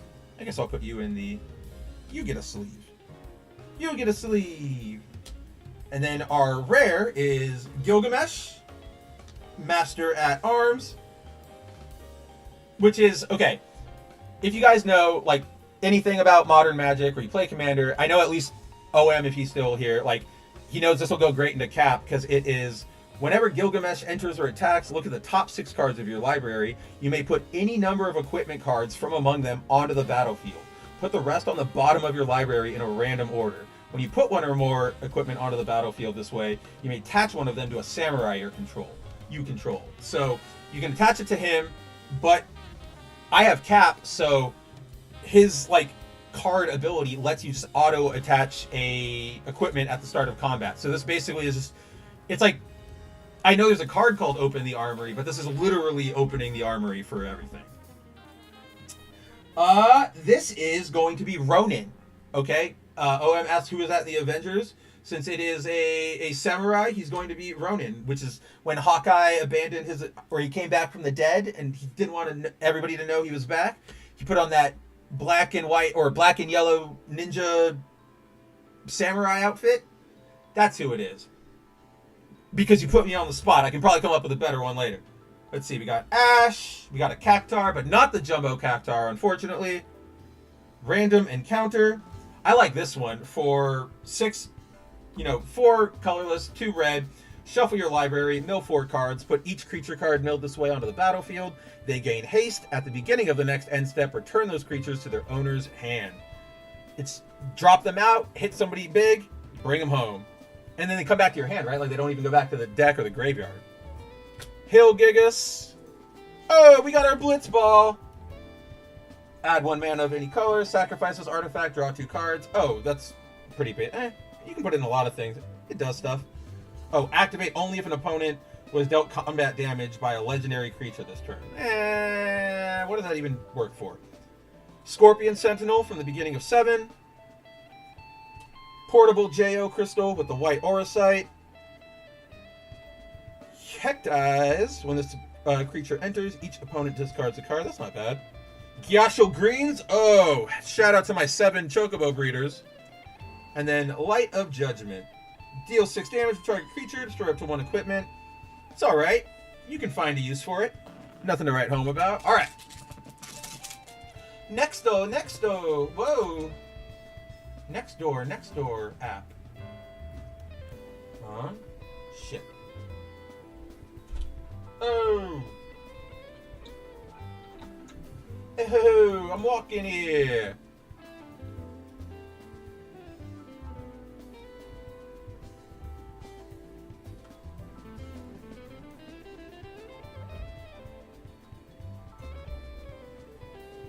It's almost like I'm Italian with how much I move my arms when I talk and knock things over.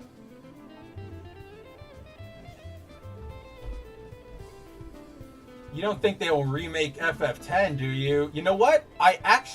They probably will at some point, and they'll probably do it, not like necessarily doing the whole redo the same story, but like from a different timeline thing that Remake is doing, but they'll probably do it in that same, I don't know, what's it called? Like real-time battle?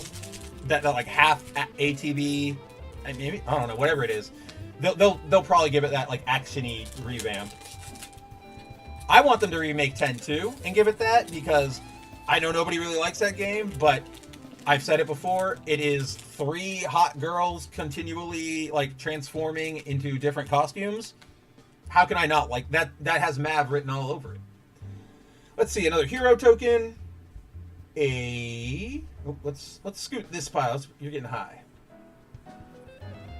Yeah, FF2 10-2 is for all the FF5 freaks. Yeah, it's like you and I was gonna say whoever got assigned to draw it in this set, but they probably were like, I never even played this one. Item Shopkeep. Oh, this makes my life very, very happy. Summon Knights of the Round. Create 3 2/2 white knight creature tokens, and then other creatures you control get +2/+2 until end of turn. Put an indestructible counter on each of them, and he's indestructible himself. That's a good summon. I just made a deck with that somewhere. I gotta look at it. The Regalia. We're going on a road trip, boys. Load up that Red Hot Chili Peppers. It's Californication. Ooh, Tifa's Limit Break, a really good instant. 1 green, you can either give a creature +2/+2. You can tap an extra 2 to give, you can double its power and toughness until end of turn. And then for a whopping extra 7, you can triple target creature's power and toughness until end of turn. But of course, again, landfall decks, they just go, go, go, go, go, go. 10-2 is JRPG for teen girls. Well, why do you think I like it?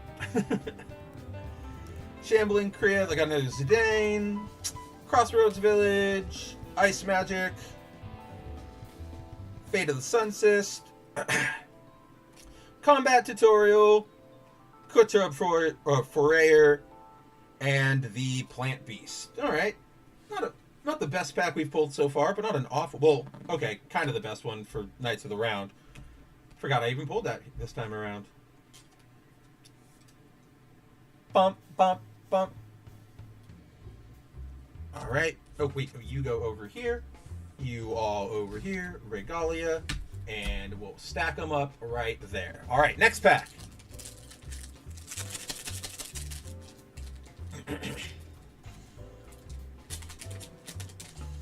10-2's director also did lightning returns because he likes women changing clothes to get power. I'm telling you, Sentai, like, Toku transformation for different costumes. That's, like, right up my alley. And then you put them on cute girl. Like, come on. I'll buy 500 of it. Oh, shit. Another gold art one for, I think that's Rama. The alt art Rama summon card. Trano Dark City. I Retrieve the Esper. Tifa Lockhart. Add her to the stack. Add her to the collection. Wait, I gotta put Esper into the... into the sleeve. Rama. Yeah, it was Rama. I was right. Retrieve the Esper. What do we got? Oh, put you into the stack with Tifa. Another Raise a Chocobo. An Ether. Orin's Inspiration. That's like not even that good. 3 for a +2 until the end of turn. Alright, whatever. Black Waltz number 3. Flying Death Touch. Whenever you cast a non-creature spell, Black Waltz deals 2 damage to each opponent. That could be fun to build around. Make like a hardcore Black Mage deck with Vivi in him. A Gala Cat? Hell yeah. Talk about... Shout out to my FF5 freaks! A Rook Turret for my 14ers. Choco and Mog summon. I have, like, they're pretty good. They're not bad. It's a very basic summon. While he's out, everything gets +1/0. Airship Crash. Destroy target artifact, enchantment, or creature with flying. Always useful. Then you have our Thunder Magic, which operates a lot like Tifa's Limit Break, where you got tiers. You can deal 2 damage to target creature, 4 damage to target creature, or 8 damage to target creature. And then, it's a common, but it's from my favorite scene in fucking Final Fantasy VII, which is, I'm super mad that they didn't accurately recreate it for Rebirth, which is when Sephiroth goes to the Shinra Mansion to learn all about his, like, history in Genova, and then eventually Cloud goes to, like, find him, and this is when Sephiroth, like, breaks and he cracks and he realizes, like, I'm just an experiment. And in the original, like, PS1 game, he throws materia at Cloud, and then it's supposed to be him, like, levitating and, like, flying out of there, but because of the limited graphics, he just, like, pops up, his, like, sprite flips, and he flies forward just, like, in the standing pose. It's incredible, and I'm glad to have that card. It truly represents me, if you will. Alright, let's see. Next up, another art series. Let's move you out of the way. Huh. I don't even know what that... the Royal City? From which one? I don't even know. Whatever, don't care. It'll probably be used as a token marker or something eventually. Vector Imperial Capital. Oh, hell yeah, more FF7 love. We got a foil Reno and Rude. Boring. A 14 card. we have Matoya, Archon Elder. My friends keep telling me a bunch of lore about her every time they play her, and I just can't wrap my head around it because I don't have any like frame of reference for it. This is pretty fucking cool, even if it's not like rare or anything, but I got an alt art Fenrir. Search your library for a basic land, put it on the battlefield tap. When you next cast a creature spell, this creature enters with an additional 1/1. Draw a card if you control the creature with the greatest power or tied for the greatest power. Oh, draw a card if you do. Got it. Oh, why did I sleeve you? I don't need to sleeve you, but we got Quistis, which like has some of the coolest art in my opinion. This like Kamehameha Beeman. Ah, come on, you were focused a second ago. Whatever, we see her. She's there. Ooh, kind of pretty well focused now. That's nice. A Phantom Train, a Garnet, more FF9. She's pretty cheap. Whenever Garnet attacks, you remove a lore counter from each and any number of sagas you control. Put a 1/1 counter on. What? That's pretty damn cool. That means you can keep like sagas and summons on the field near indefinitely. OM says Fenrir is great in landfall chocobo decks. Let me like re-look at what he did. I'm also messing up my stacks. Rares and cool stuff over there. Everything else here. Oh, because you get the additional counters on it, and the additional counters trigger additional counters, and of course the opening landfall gambit. I can see it. I have a really nasty Wolverine deck I made from the Secret Lair drop, and I could make it even worse because it's technically themed after the Phoenix Force in him. So I can put birds in it, and I could go full Chocobo, but I don't know if I want to be that mean and that sweaty at the table. Slash the Light, a Quicker Merchant from 11. God, I forgot about them. White Auracite, the Namazu Trader from 14. Town Greeter, and another Light of Judgment. Alright, not bad.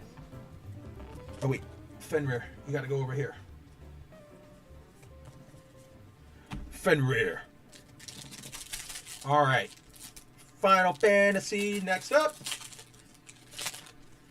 We open with a bird token. Then we get a foil land. Oh shit. And a foil Lionheart. And a Genji glove. Equipped creature has double strike whenever equipped creature attacks. If it's the first combat phase of the turn, untap it. After this phase, there's an additional combat phase. Not bad. Oh, I think that, yeah, he'll go good in Cap. That's pretty good. That basically gives Cap like the chance to just keep striking and striking and striking. All right, you all go over there. Our token. Oh shit, we got one of the alt arts for Vanille, which, oh, this is the cool one too because she teams up with, who is it? Fang, and they make like a team up card when they're active on the field together. Yeah, meld them into Ragnarok Divine Deliverance. So, I actually don't have a Fang yet. Let's see if she pops up at any point. Sophie Boy! Ooh, Eject.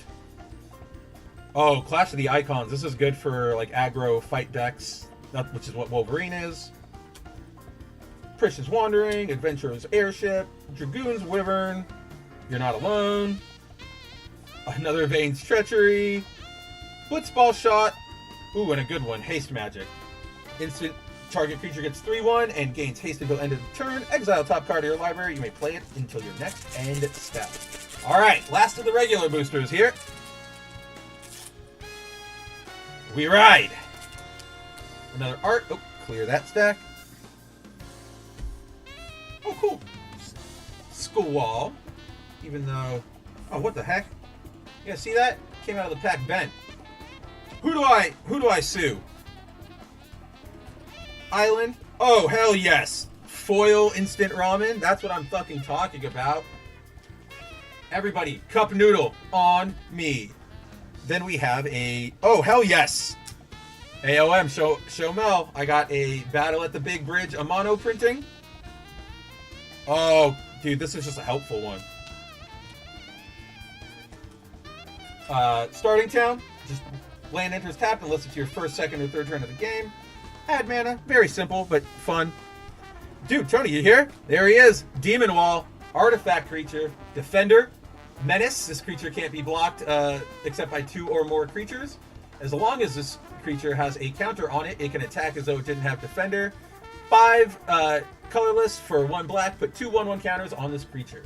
Yeah, $30? Damn. I mean, I guess it does give you another, like, what is that?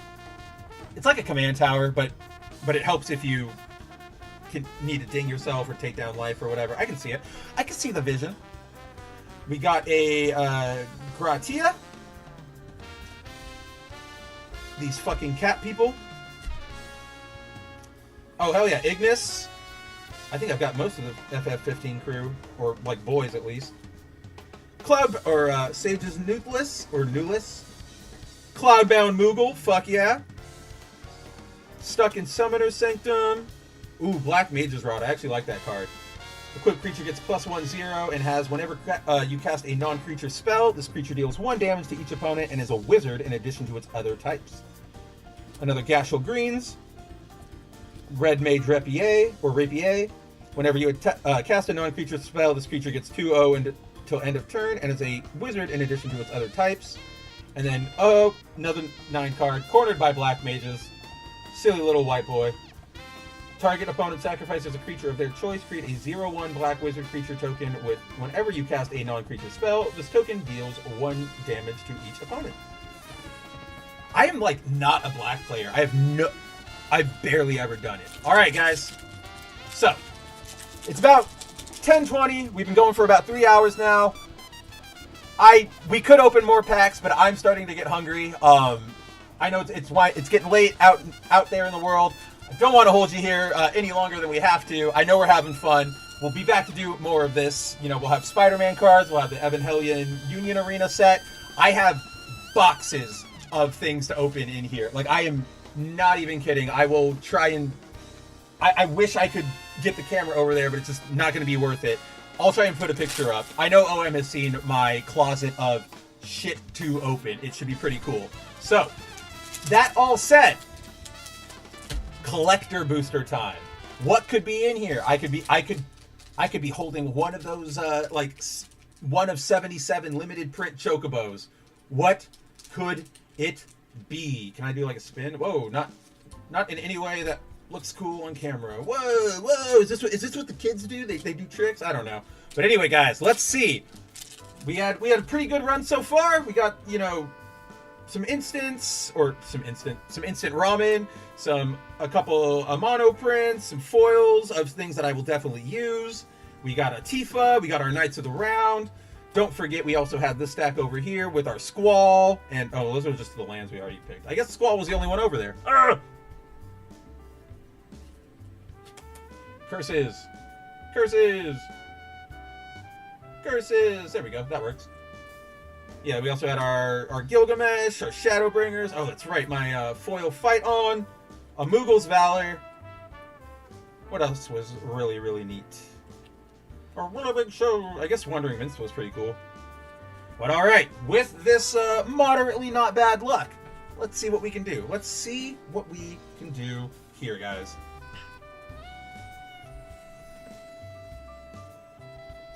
Alright. These are the... I hate collector boosters, by the way, because, like, they cost $1,004,000 because the super limited prints are in them, but there's also no, like, guarantee you'll even get anything worth it, right? Like, and I'm not saying, like, every collector's booster should have the best card ever, but you're really going to pack in cards that, at best, are going to be, like, a nickel, or, like, art you can find very easily in the other packs. Like, that feels like a fucking scam to me. So... I don't buy collector booster, like, packs or boxes. I only get them if they come in these sort of bundles, right? All right. Let's see. We got a bird. We got a Jador aristocratic capital. Oh, shit. Master Zand in foil. Venat, Heart of Hayden, or Heidelin. What is she from? Oh, 14. Oh, yeah. Jackoff Crystal. The black Jackoff Crystal. Master Seymour. Oh, well, this one's pretty fucking cool. I got a foil of that Kefka. Foil Plane. A foil Omega Heartless Evolution. Dude, Okay, I finally pulled a Secret Rendezvous, and a Secret Rendezvous is a card that they made for this set, which is it's pretty easy. 3 mana, you and target opponent each draw 3 cards, but it is based on, like, the card art itself is based on the Golden Saucer date from Final Fantasy VII. And in further proving that the set kicks ass and they really cared and they're like really at least paying attention to detail with the IPs they get, it comes in 4 different prints with, Barrett, Tifa, Aerith, and Yuffie. I got Yuffie. I got the date with Yuffie. I got my waifu. We're good. We're done. I don't even need to see the rest of these cards. But let's see. We also have a Foil Zidane, another one. Oh, another Reno and Rude foil. A Shiva summon. Oh, I really wanted this one. This is actually really exciting. Slash of Light. Super cheap.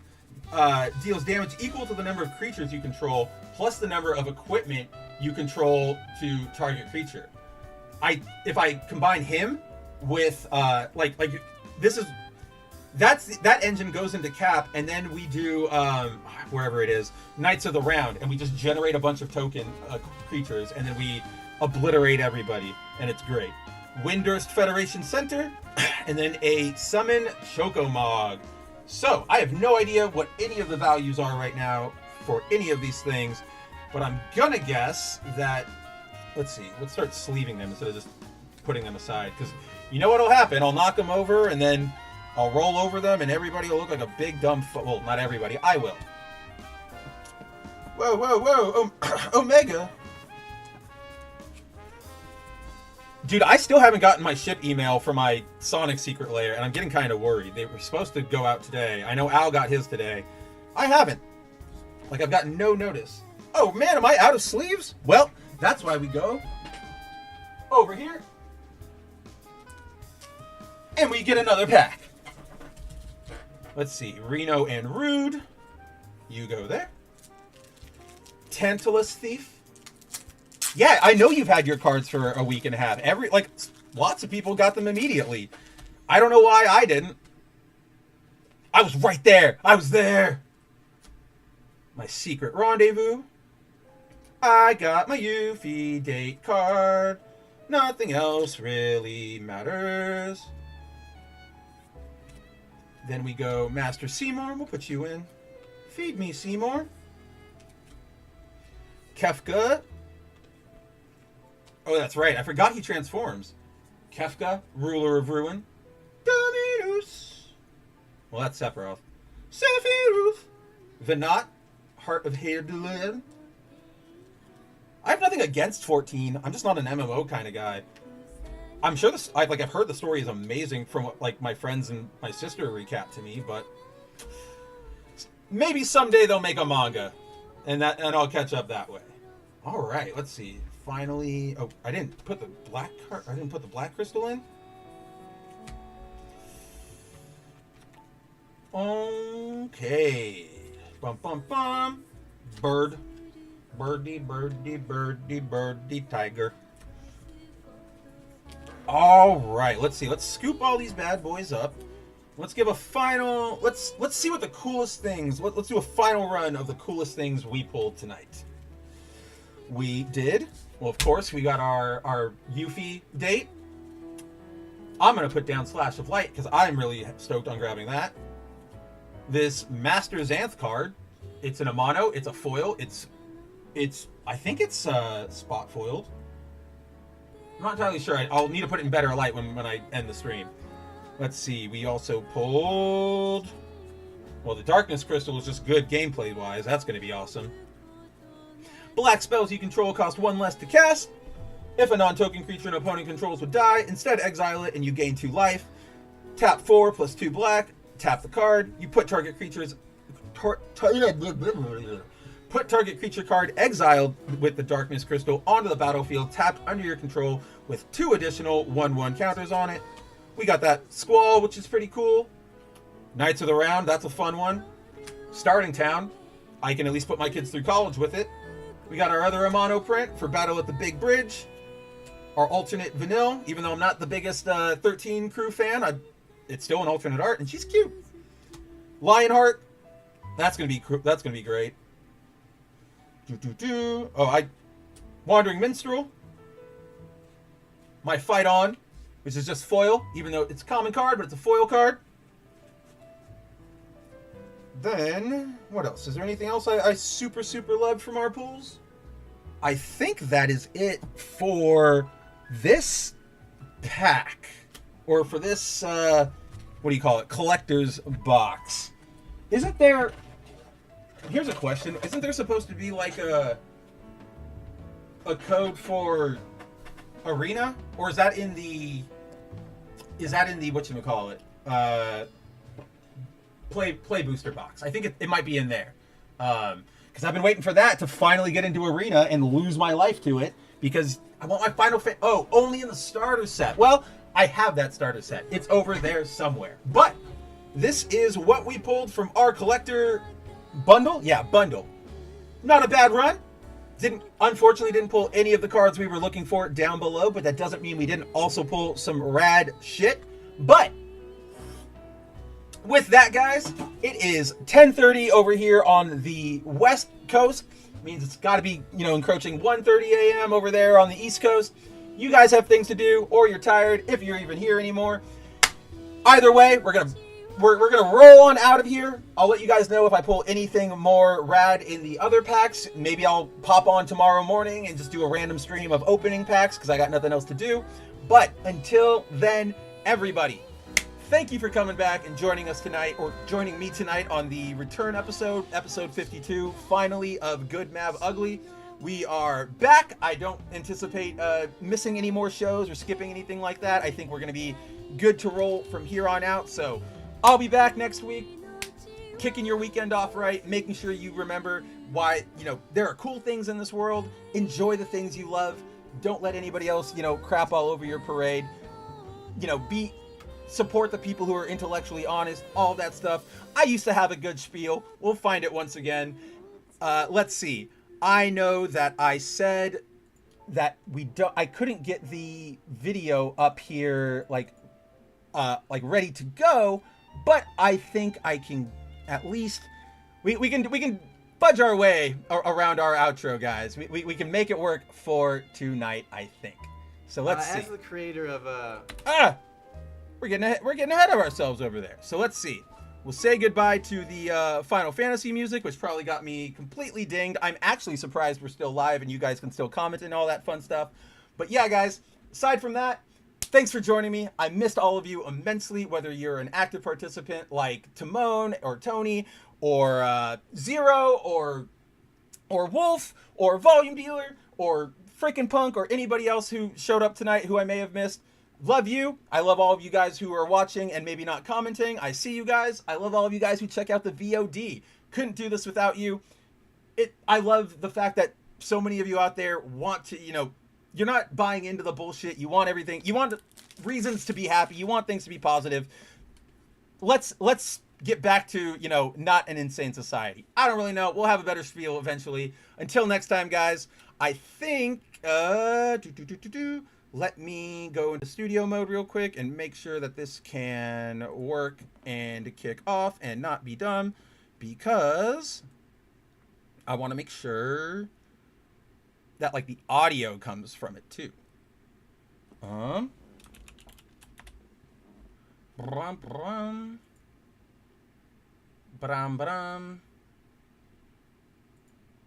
Okay. And, well, that doesn't have audio, I don't think. So we will instead close that and go to over to I'm just clicking the wrong things. Whoa. Okay. I think we can do this a little ghetto. Let's try. Let's see what we can do. We are going to... All right. I'm going to see what I can do here, guys. Let's see if this will play out. If not, I'll fix it by next week. Either way, until next time, guys, take it easy. Have an amazing weekend. Go read something fun. Go play something great. Go check out Fortnite. The Rangers are finally here. They look amazing. I have to give it to them. Fortnite handled the Power Rangers like they do everything better than the, Hasbro, Saban, Disney, Nickelodeon, all of them. So, good things out there. Love y'all. Happy to be back. I will see all of you very, very soon. And enough stalling. Let's get the hell out of here. Take it easy, everybody. As the creator of Mara Jade, Wait! I am not the creator of Mara Jade, and I want you to get out of this office right now. I'm sorry, Zeb. No way. You brought No it on way. You brought it on yourself. I don't want you here. I'm so Out. sorry, George. I didn't think it would go like this. Out. Ted, I got your voucher. Out!